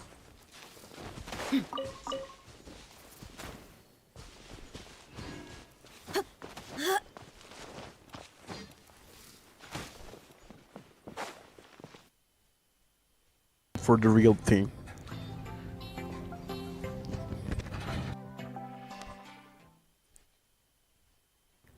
Welcome to CUFast.com, a nationally accredited provider.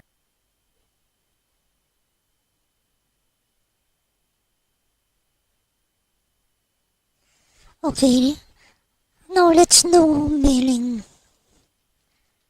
Like I said, they might place me on billing or tech support. I don't know yet.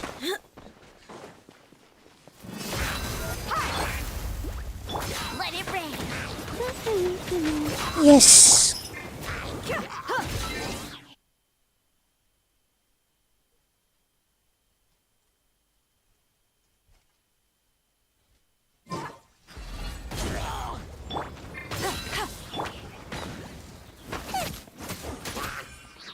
Out of the frying pan, into the fire! Calm down!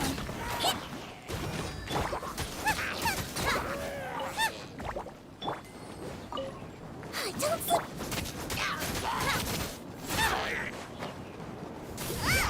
Boba, get them!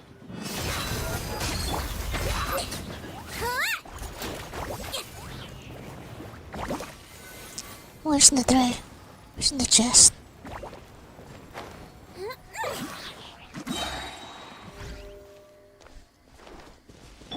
Where's the other one? Here it is. Buckle up! Let's see! Get him! Nice and spicy!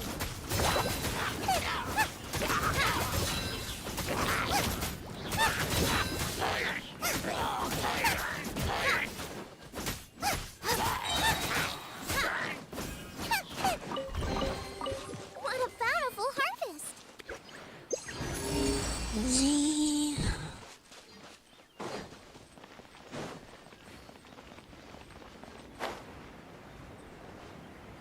Okay, what else can I...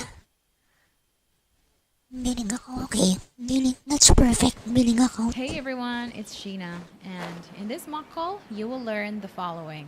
How to deliver a bad news to your customer. How to write internal notes and document a call. See a demo of what happens during a hold time and an ACW or after call work.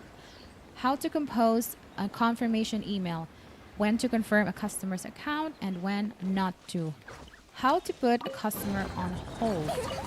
And now, here is the product knowledge and the company policy of this mock call. Race you!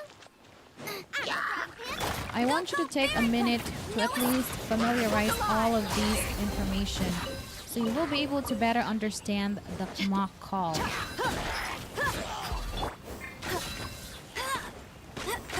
And now, let's begin. I'm just gonna wear these earphones so you can hear Candace. Alright, let's begin. Ready, 1, 2, 3, go. Ring. What? How are you calling Power Up? This is Candace. How may I help you? Hey, did you guys increase your rate for unlimited package? Okay, first words of the customer. Alright, bye-bye. Thanks for coming. Question. Did you guys increase your rate for unlimited package? I am curious. If you were the agent, what would you do? What would you answer? Bye for now. Which step should you follow in the call flow? So based on what you're seeing right now on the screen, which of the steps should Candace follow in response to the customer's question of this call? Before you answer that, I want you to pay attention to the nature of the customer's question. The customer, as you heard, was asking whether the company increased the rate for their unlimited package, which was $50. Knowing this question, what do you think is the step that Candace should follow after this? You have 5 seconds to answer that, by the way. Or if you want more time to answer, pause this video. And time's up. Now, let's hear Candace's response. Not recently, no. In fact, we have not changed our rate since 2010. Okay, as you've heard, Candace directly answered the customer's question. And that is the step 5 of the call flow, which is to solve the customer's problem or answer the question. As you noticed, she skipped the steps 2, 3, and 4. Why is that? Candace skipped steps 2, 3, and 4 because they don't apply to the customer's question. Let's begin with step 2. Step 2 is empathize, apologize, or assure. In this case, an assurance would be the most appropriate of the 3. But still, even this step should be skipped entirely. And that's because if you listen to the question was a close-ended question. It's a question that can be answered by yes one or no. word. It's a yes or no answer. It's not a question where the agent has to check the customer's account in order to find it out. For me to illustrate my point and to prove that step 2 was really not necessary at this point, or the assurance was really not necessary. Imagine a customer asking, hey, did you guys increase the rate for your unlimited package? I'm sorry to hear about that. Answers, sure, I'll be happy to help you out with that. It doesn't make sense. It doesn't make sense to answer a close-ended question like this. I'll be happy to help you out with that. And you could have just said, no, we have not. So you see, you don't have to follow the call flow. There are things that are applicable and not applicable depending on the customer's question and the situation. And in this case, step 2 or the assurance just doesn't apply to the customer's question. So the step 2 should be skipped in this case. And the step 3, confirm the customer's account. Candace skipped this step because to answer the question, there was no need, absolutely no need to check the customer's account. The question was a general inquiry. It was not account related. It was a matter of, hey, did you increase the rate for your unlimited package? Yes or no? It's very simple. There was no need to confirm the customer's account.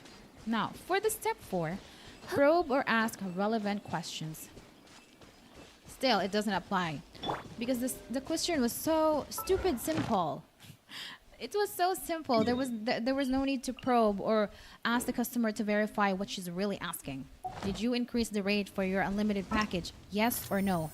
Answer the question directly. If you encounter questions like this, just directly answer the question and you should be fine. I mention this, guys, because some agents, when they encounter super simple, close-ended questions like this, they still tend to ask the customer to confirm their accounts or clarify the question, even if they understood the question perfectly, simply because they don't want to veer off from the call flow, which first doesn't make sense. Second, waste the customer's and the agent's time. And third, irritates the customer because you are not directly answering a question that you could have answered by a one-word answer. So I'm just emphasizing this for you to be aware of on your next call. Okay, now let's proceed. Oh, really? Because this month, you guys are charging me $53 instead of $50. Really? That's weird. That's not supposed to happen. But I could check your account for you though and see what the charge was for. I just need your account number and your full name. And now, this is the point of the call where the customer's concern became account related, which means that in order to answer her question, the agent needs to confirm the customer's account. So the customer was confused why she was charged $53 instead of $50, which is her usual payment. So as you noticed, upon hearing that the customer had an account with the company, Candice proactively asked for her account number and her full name to confirm her account and open her account and answer her question about her billing. Now let's proceed. Yes, please. I would appreciate it. So my full name is Cersei Bannister. Cersei is spelled as C-E-R-S for sorry, E-I. And my last name is Bannister, like the side of staircase, with a single N. Okay, thank you. And your account number? Account number? What account number? I don't have it. Couldn't you check using my name? Because my name is quite unique, so you should be able to pull it up without getting duplicates. Okay, now, what do you think should Candice do? Should she ask for the account number? Because after all, the customer does have a point. Her name is quite unique, so if she searches the Cersei Bannister name on the system, then there's a big chance that she will only pull up one account because her name is quite unique. So what do you think?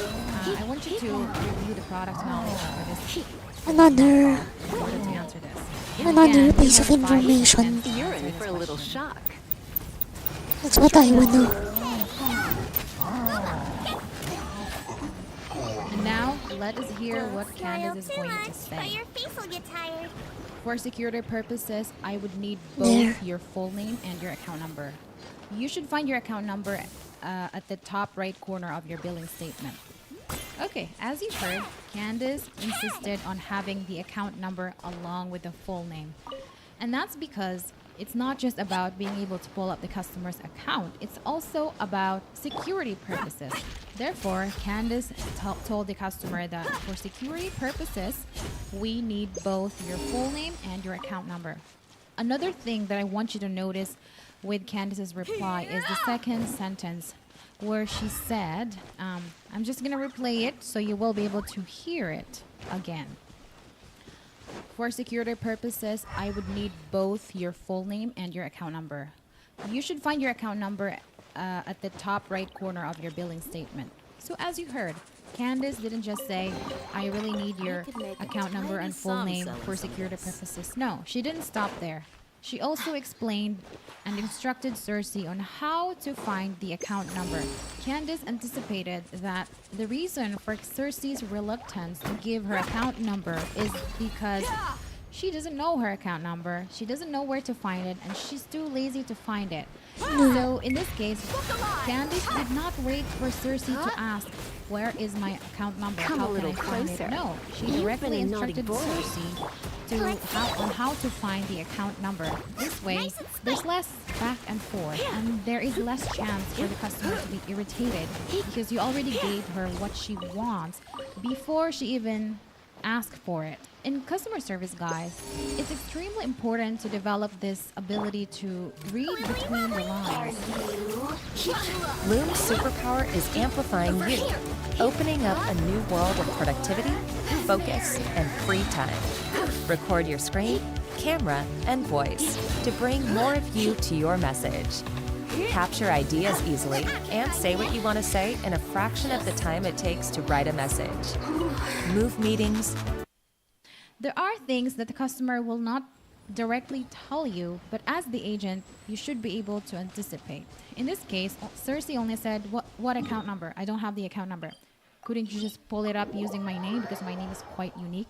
She didn't directly say that, where do I find the account number? Perfect But by weather for reading sipping between a the cup of lines, tea Candace while was gazing able out to the figure window. out that what Cersei needed right at When that I moment practice is an my spells instruction in on weather how to like find the this, account I number. can do half the Therefore, work for she gave the double the instruction on impact. how to pull up her account I'm number. just teasing. This is something that you're going to be able to develop with practice and constant exposure to your customer, but I'm just making you aware of that. And now, let us hear what Cersei replies. Okay, let me just go ahead and check my email. Hang on. Sure. Okay, I got the email. Where do I find it? It's at the top right corner of the email. It should start with 12 and it's composed of 6 digits. Got it. So my account number is 123456. Thank you. Let me just pull up your account. Give me one moment. Mm-hmm. Okay, let us pause for a while and see what Candace is seeing on the customer's account. From what you can see on the screen, can you figure out why the customer was being charged $53 instead of her usual $50? I want you to take as much time as you need to figure out your answer. And once you're ready and you have your answer, just play this video again. Late. No one says there. Okay, so as you saw, Cersei was charged $53 instead of $50 because of the late payment that she had last August. The due date for her August bill was on August 15th, but she paid only on September 1st. Now, the challenge is, how should Candace break the bad news to Cersei? Because this is certainly a bad news. Now, let's listen. Okay, I got it. So according to your September billing statement, you were charged an extra $3 due to the late payment of your August bill. So the due date was on August 15th and it was paid on September 1st. Alright, so as you noticed, Candace delivered the bad news as it is. She didn't try to soften the blow. She didn't sugarcoat it. As you probably noticed, she didn't say, it seems like you were charged a $3 penalty, or it looks like you were late with your payment last August. It appears like, no, these statements are inconclusive and impartial. They express a little bit of doubt in them. They still give the information, but there is doubt in it. But the thing is, there really was no doubt that Cersei was charged $3 extra because she paid late last August. So there was no reason to sugarcoat things. What you really need to do when you're delivering a bad news to your customer is to just deliver the bad news as it is. Just state it as politely as you can. There was no need to soften the blow or sugarcoat things. The earlier a customer finds out about the bad news, the better. Don't beat around the bush. You might also ask, well, what about positive scripting? Well, in this particular mock call, at this point of the mock call, the positive scripting just doesn't apply. At this point of the call, there really was no resolution. The company policy specifically states that you should not give any resolution first. You should first wait for the customer's reaction, and depending on that reaction, you will have to come to a decision. So the best way to deliver the bad news to the customer was to simply state the bad news. That's it. No sugarcoating, no beating around the bush. Just state it as politely as you can, but as firm and correct as you can. And now, for emphasis, let me just replay Candace's response. It's hard to reach your goals when your teams are pulled in too many directions. With Asana, the enterprise work management platform, tasks and company-wide goals are in one place. So your teams understand how their day-to-day work connects to those goals.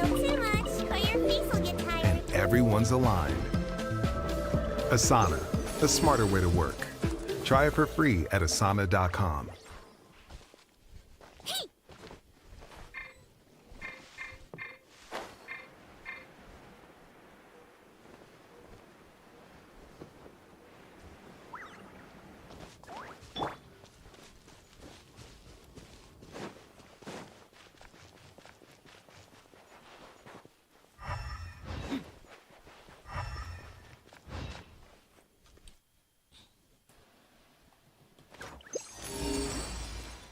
Okay, I got it.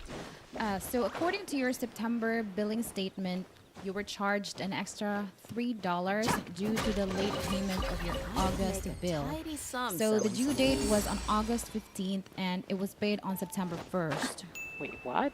What are you talking about? You're charging penalties now? I didn't know that.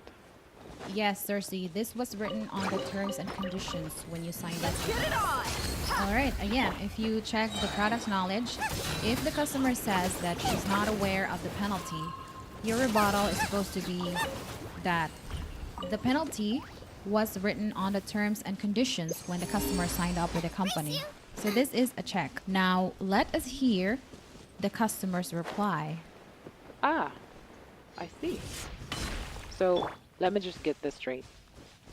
You buried an important piece of information in a place where, let's admit it, nobody even reads.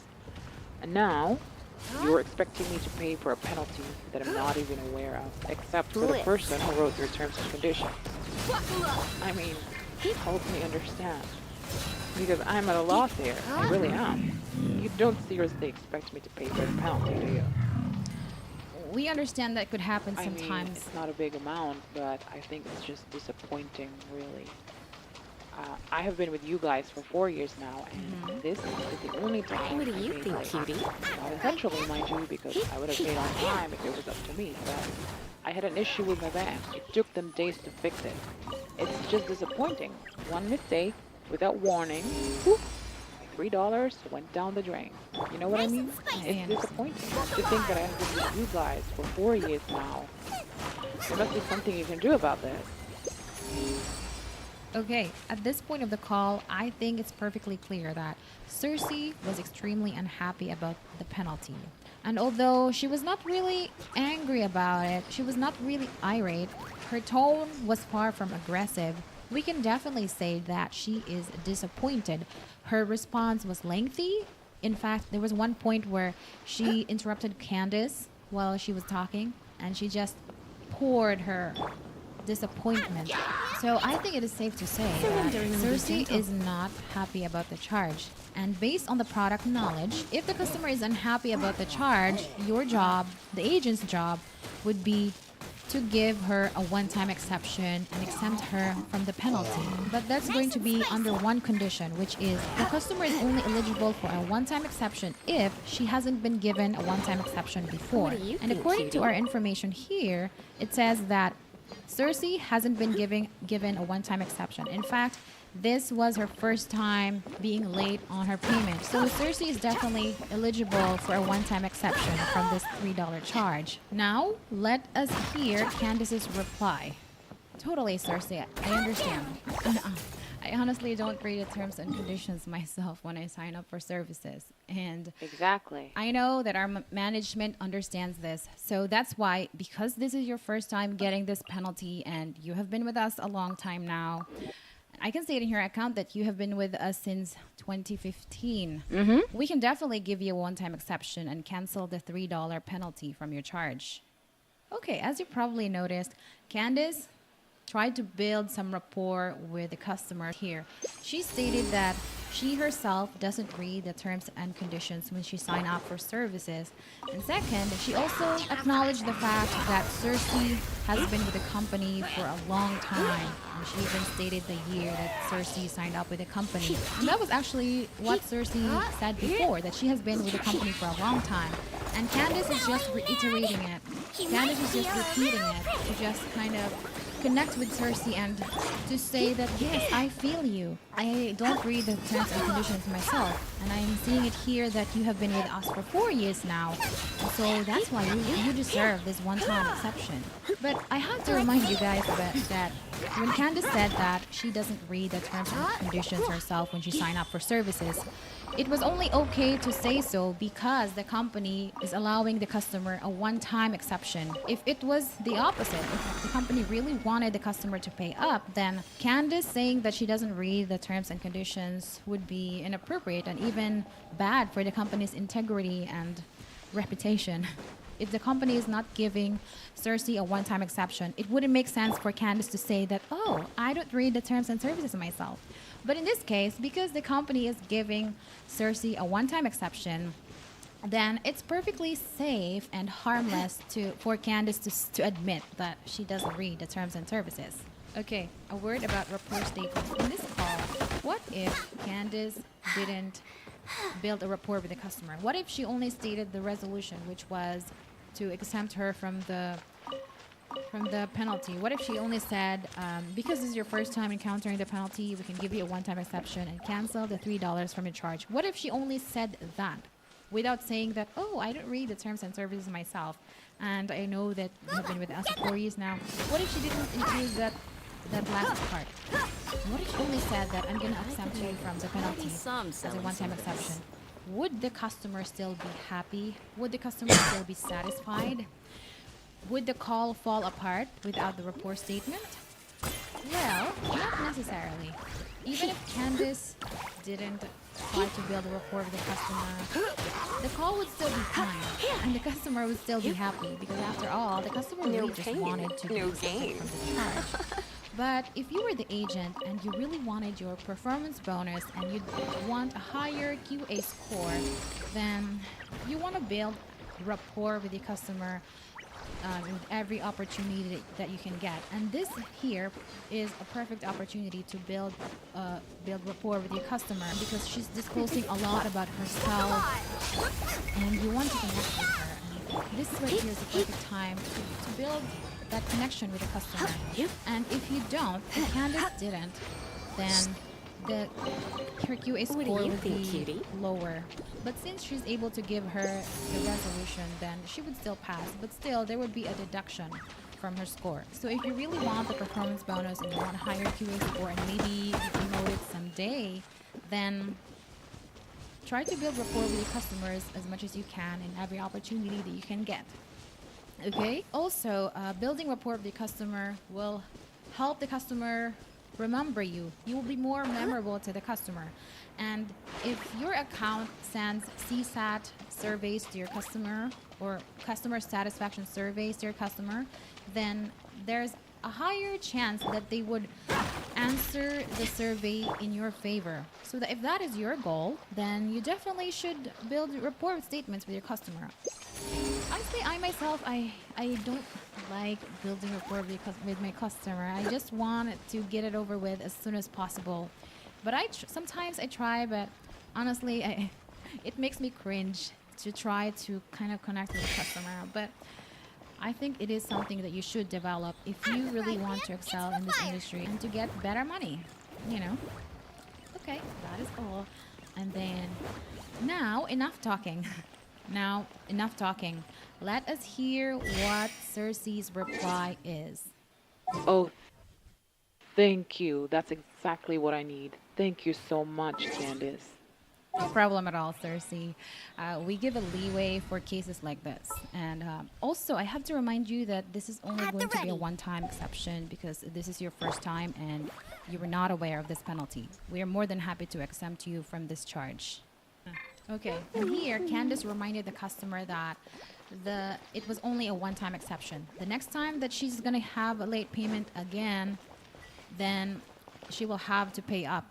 As you notice, she was saying, no problem at all, Cersei, no problem at all. And then, by the way, this is only a one-time exception. Let me just remind you not to do it again. Okay. So she's kind of giving that message, but in a more polite way. Also, if you check the product policy, it was required that you need to remind the customer that it's only a one-time exception when giving her the exception from the penalty. So this is a check. Now, let us hear what Cersei says. Of course, I completely understand. This will never happen again. In my 4 years of being with you guys, I have never been late with my payments before, except for this one, of course. So thank you so much for resolving this issue. Do I really need a partner I am here? forever your loyal customer. One thing that I forgot to mention is that the good thing about building a rapport statement is when you're telling the customer that it's only going to be a one-time exception, then she's not likely to be offended by it because you have already established a connection with the customer, a positive connection with the customer. So when you tell her a little bit about hey, this is only a one-time exception, she's not going to be offended by it. Instead, she will likely tell you that, yes, I understand that is only going to be a one-time exception. Okay, let's proceed. Oh, that's certainly music to my ears, Cersei. That's really nice to hear. Thank you. So, what I'm going to do is I will just submit the request to our billing department. Would it be okay if I put you on hold for 2 minutes to do that? Absolutely. Take your time. Thank you. Now, how to put a customer on hold properly. So, as you notice, first, Candice stated the duration, the expected duration of the hold, which was 2 minutes, and the reason for the hold, which was to submit the request of the exception to the billing department. Also, once Candice gets back to the customer, she is also going to thank Cersei for waiting.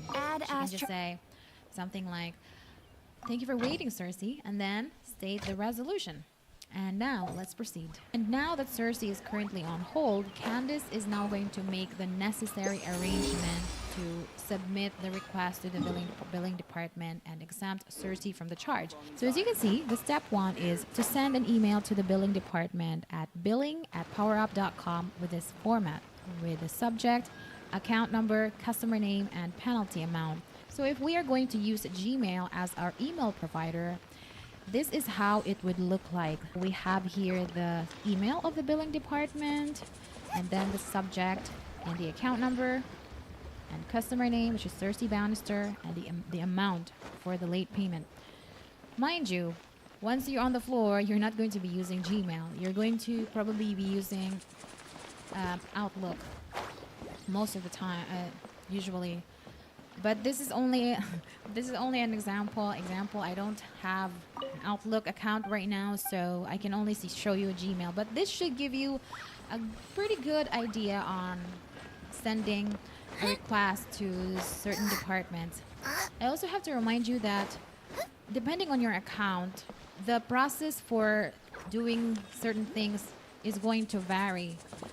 For example, the exception for a penalty could also be different from other companies, but this is just like a general example of what you could expect when you're in an account like this. So, yeah, just a reminder, okay? And now all Candice has to do is to hit send, and the billing department should be able to receive that and process her request. And now let us proceed to step 2, which is to create an internal note detailing the important parts of the call or important points of the call.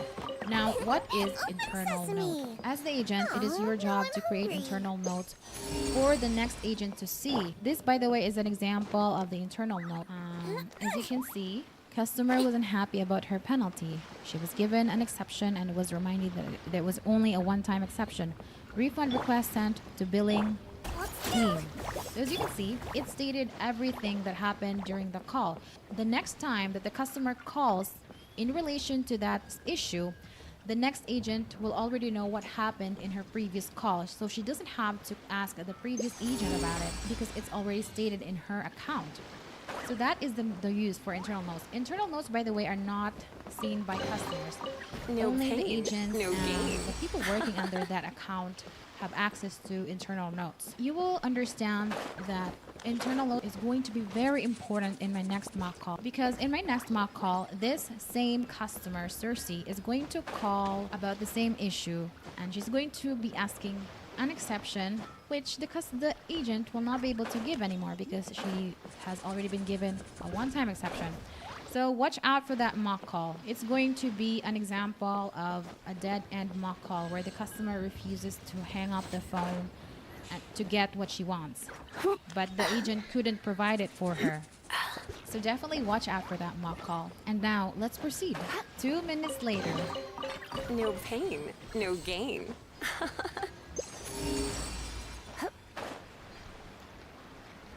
Thanks for waiting, Cersei. Hi, Candice. So I have already submitted the request to cancel the $3 penalty from your bill. You can now pay your bill for $50 instead of $53. Perfect. I can't thank you enough, Candice. You have been very helpful and very understanding. My pleasure, Cersei. Is there anything else that I can help you with today? Oh, yes. Actually, could you send me a confirmation email confirming what we just talked about in this call? Could you maybe confirm in your email that you would only pay $50 instead of 53 and that you will cancel the $3? Could you do that for me, please? And now Candice has another task to send a confirmation email to the customer. Confirmation emails, by the way, are something that customers usually ask from agent, so they would have a reassurance of something that was promised to them. You sent in a proposal, but your manager has so many questions.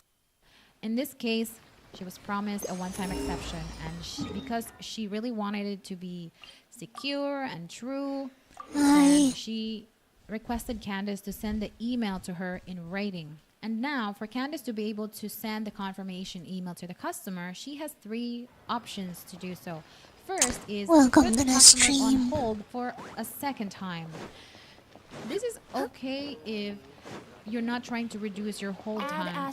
But if you're trying to reduce your hold time, which is probably always the case in customer service, when you're trying to take care of your stats and you really want your hold time to be as low as possible, this may not be a very good option.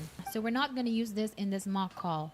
The second option is to compose the confirmation email while the customer is on the line, but without clicking the hold button.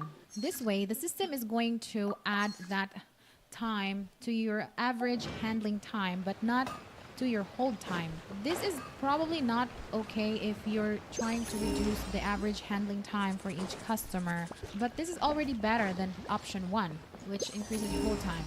But if you're trying to reduce your average handling time, then you might want to use option 3, which is to compose your confirmation email after the call during your ACW time or after call work. The good thing about this option is the time you spend composing your email is not added to your hold time nor to your average handling time. So it's going to lower both your hold time and average handling time. But the disadvantage is you're not going to be able to breathe between calls, because I usually use the ACW time to just revive myself from the stress of the previous call. But don't worry, because there certainly are calls that are less complicated, that are simple, where you don't have to use the ACW for composing emails or doing something for the customer. You can just use that 2 minutes of ACW to just breathe and collect yourself for the next customer. So now let's proceed. Absolutely. I will send it to you within 2 to 3 minutes after this call to the email on file, which is cersei@casterlyrock.com. Okay, as you noticed, Candice is giving out the email on file, which was cersei@casterlyrock.com. And this is also important to confirm the email, because some customers may expect the confirmation email to be sent to their other email, when in fact the email registered to their account is a different one. So this is the purpose of Candice stating Cersei's email. Let's proceed. Perfect. Thank you so much, Candice, and so sorry for the trouble. That's all I need for today. Okay, as you heard, Cersei said, "That is all I need for today." What does that mean?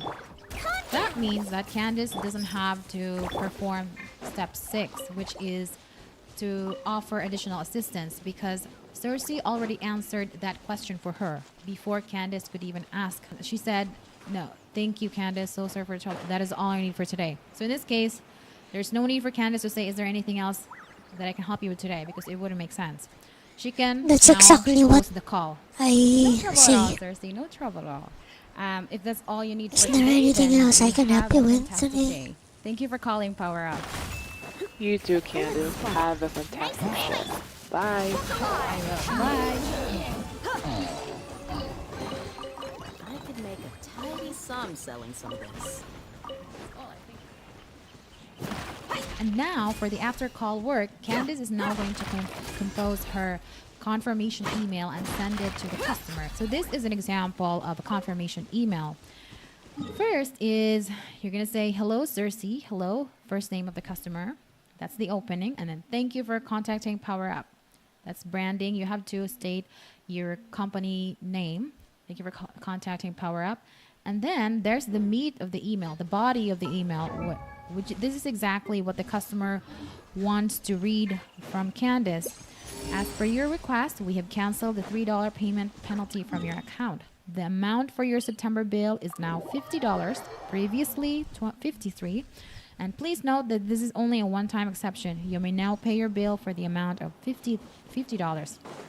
So that is the meat of the email, the body of the email, which is what Cersei wants to hear and read from Candice's email. That's the most important part of the email. And then there's this part that offers additional assistance, saying, if you have any questions, don't hesitate to contact us at 1234567 or simply reply to this email.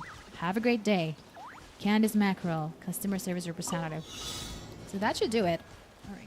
All right, guys, that is all for today. I know that in my previous mock call, I said that I would be covering a mock call about a dead-end situation. But I feel that you need to learn these basic things first before I get into the more complicated mock call. But I promise the next mock call will be about that. This same customer, Cersei, is going to call and will have the same problem. Another $3 late payment penalty, but this time without the exception, because she has been giving an exception in this call. So definitely watch out for that to know how to handle dead-end situations where the customer is just getting crazy and demanding for the supervisor, and you have no choice but to just stand firm and hold your ground. But yeah, it's going to be complicated the next mock call. So that is all for today. If you have any questions, request, I forgot. I'm sorry. I'm sorry for all of you who requested for the Berlitz videos. I know that you have been waiting for it. I will try to upload it as fast as I can, but the next video is going to be this complicated mock call with Cersei, and the next video is going to be about Berlitz. So, okay, that is all for today. Thank you for your time, and bye. No pain, no gain. I'm not so good at exit, so. You may know of FlexJobs as a job search website, but we're a whole lot more than that. We're a job search service.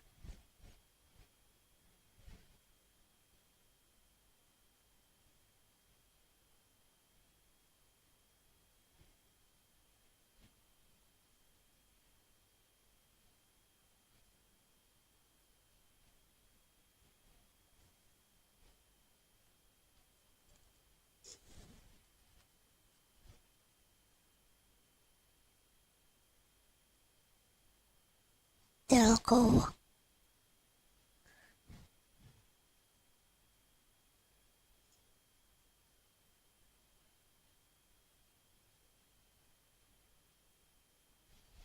Tech support help from call center experts. Solving your tech problems, scene 1. Troubleshooting hardware issue. Thank you for calling Single Step Digital. My name is Kimberly. How may I assist you? Hi, I'm having trouble with my internet connection. It keeps dropping out, and it's driving me crazy. I'm so sorry to hear that. Let's see if we can troubleshoot the issue. First, can you tell me what kind of modem or router you have?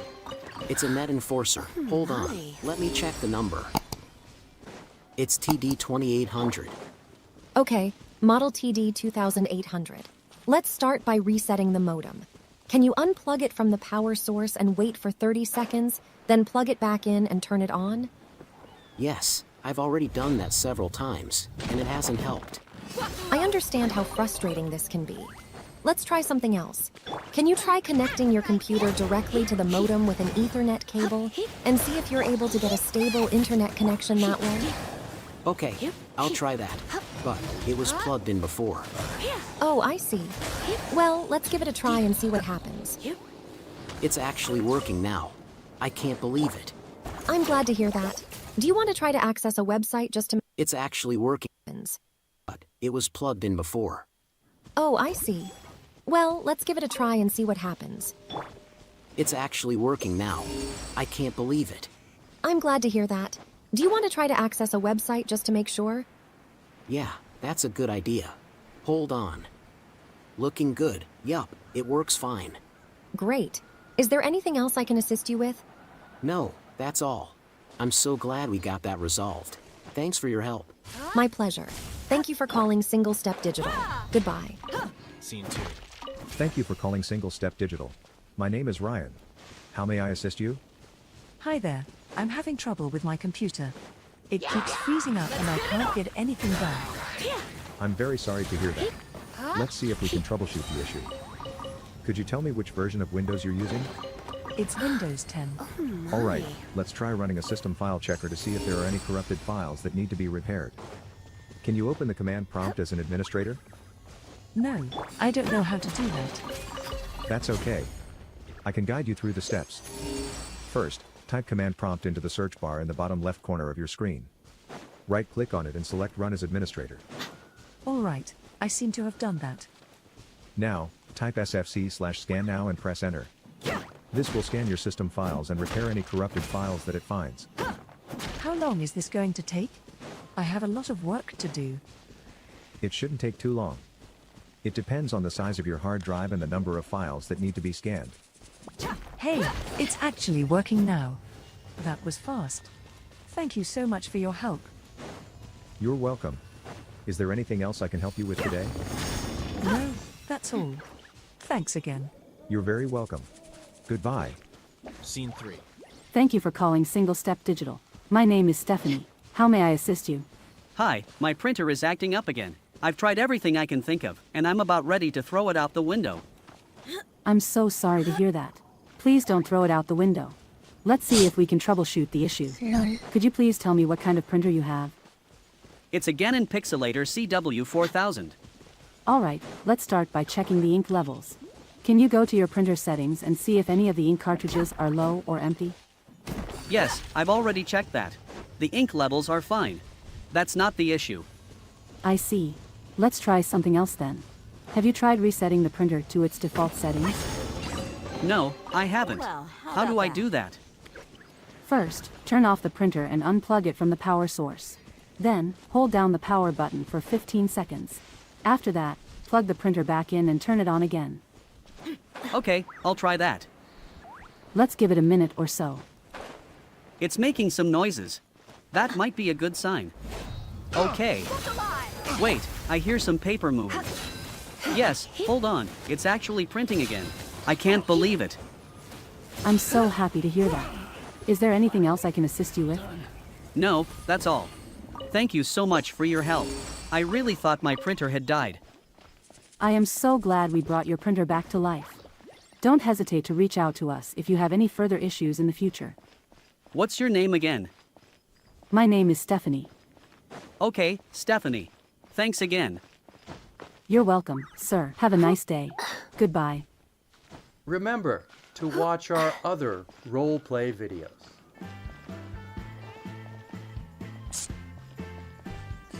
How to get in?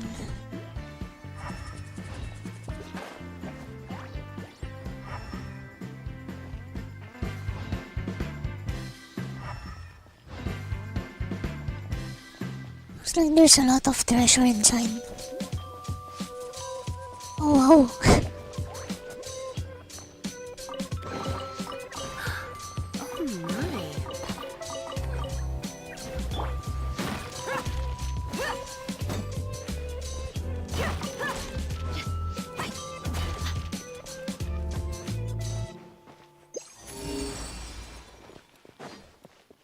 This place is full of treasures. Full of chests.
some selling something.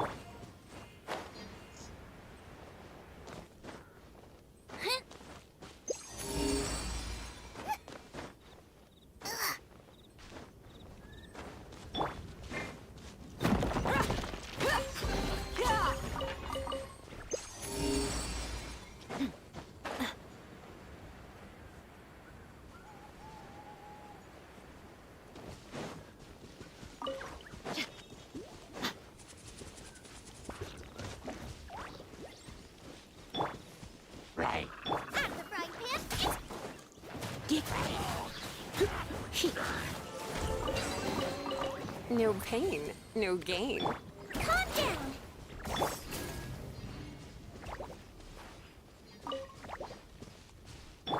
Buckle up.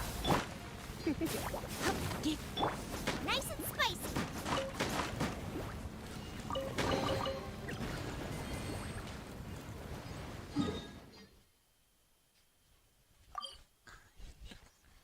Meow meow. Teleport.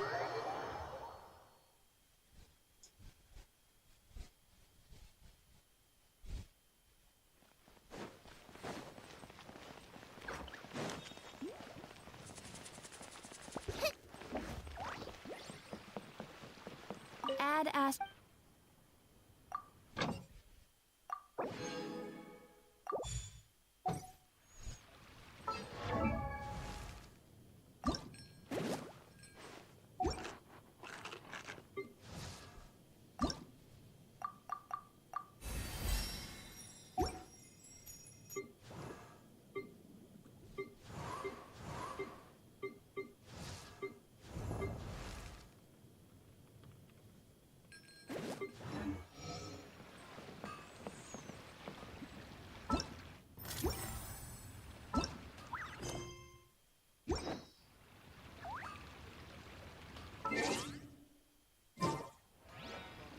Claim the keys.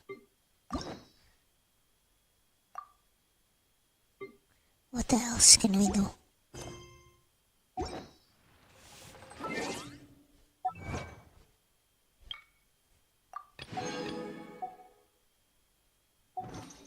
Alright, everyone. Thanks for coming. I'm gonna end the stream now. Bye bye. See ya.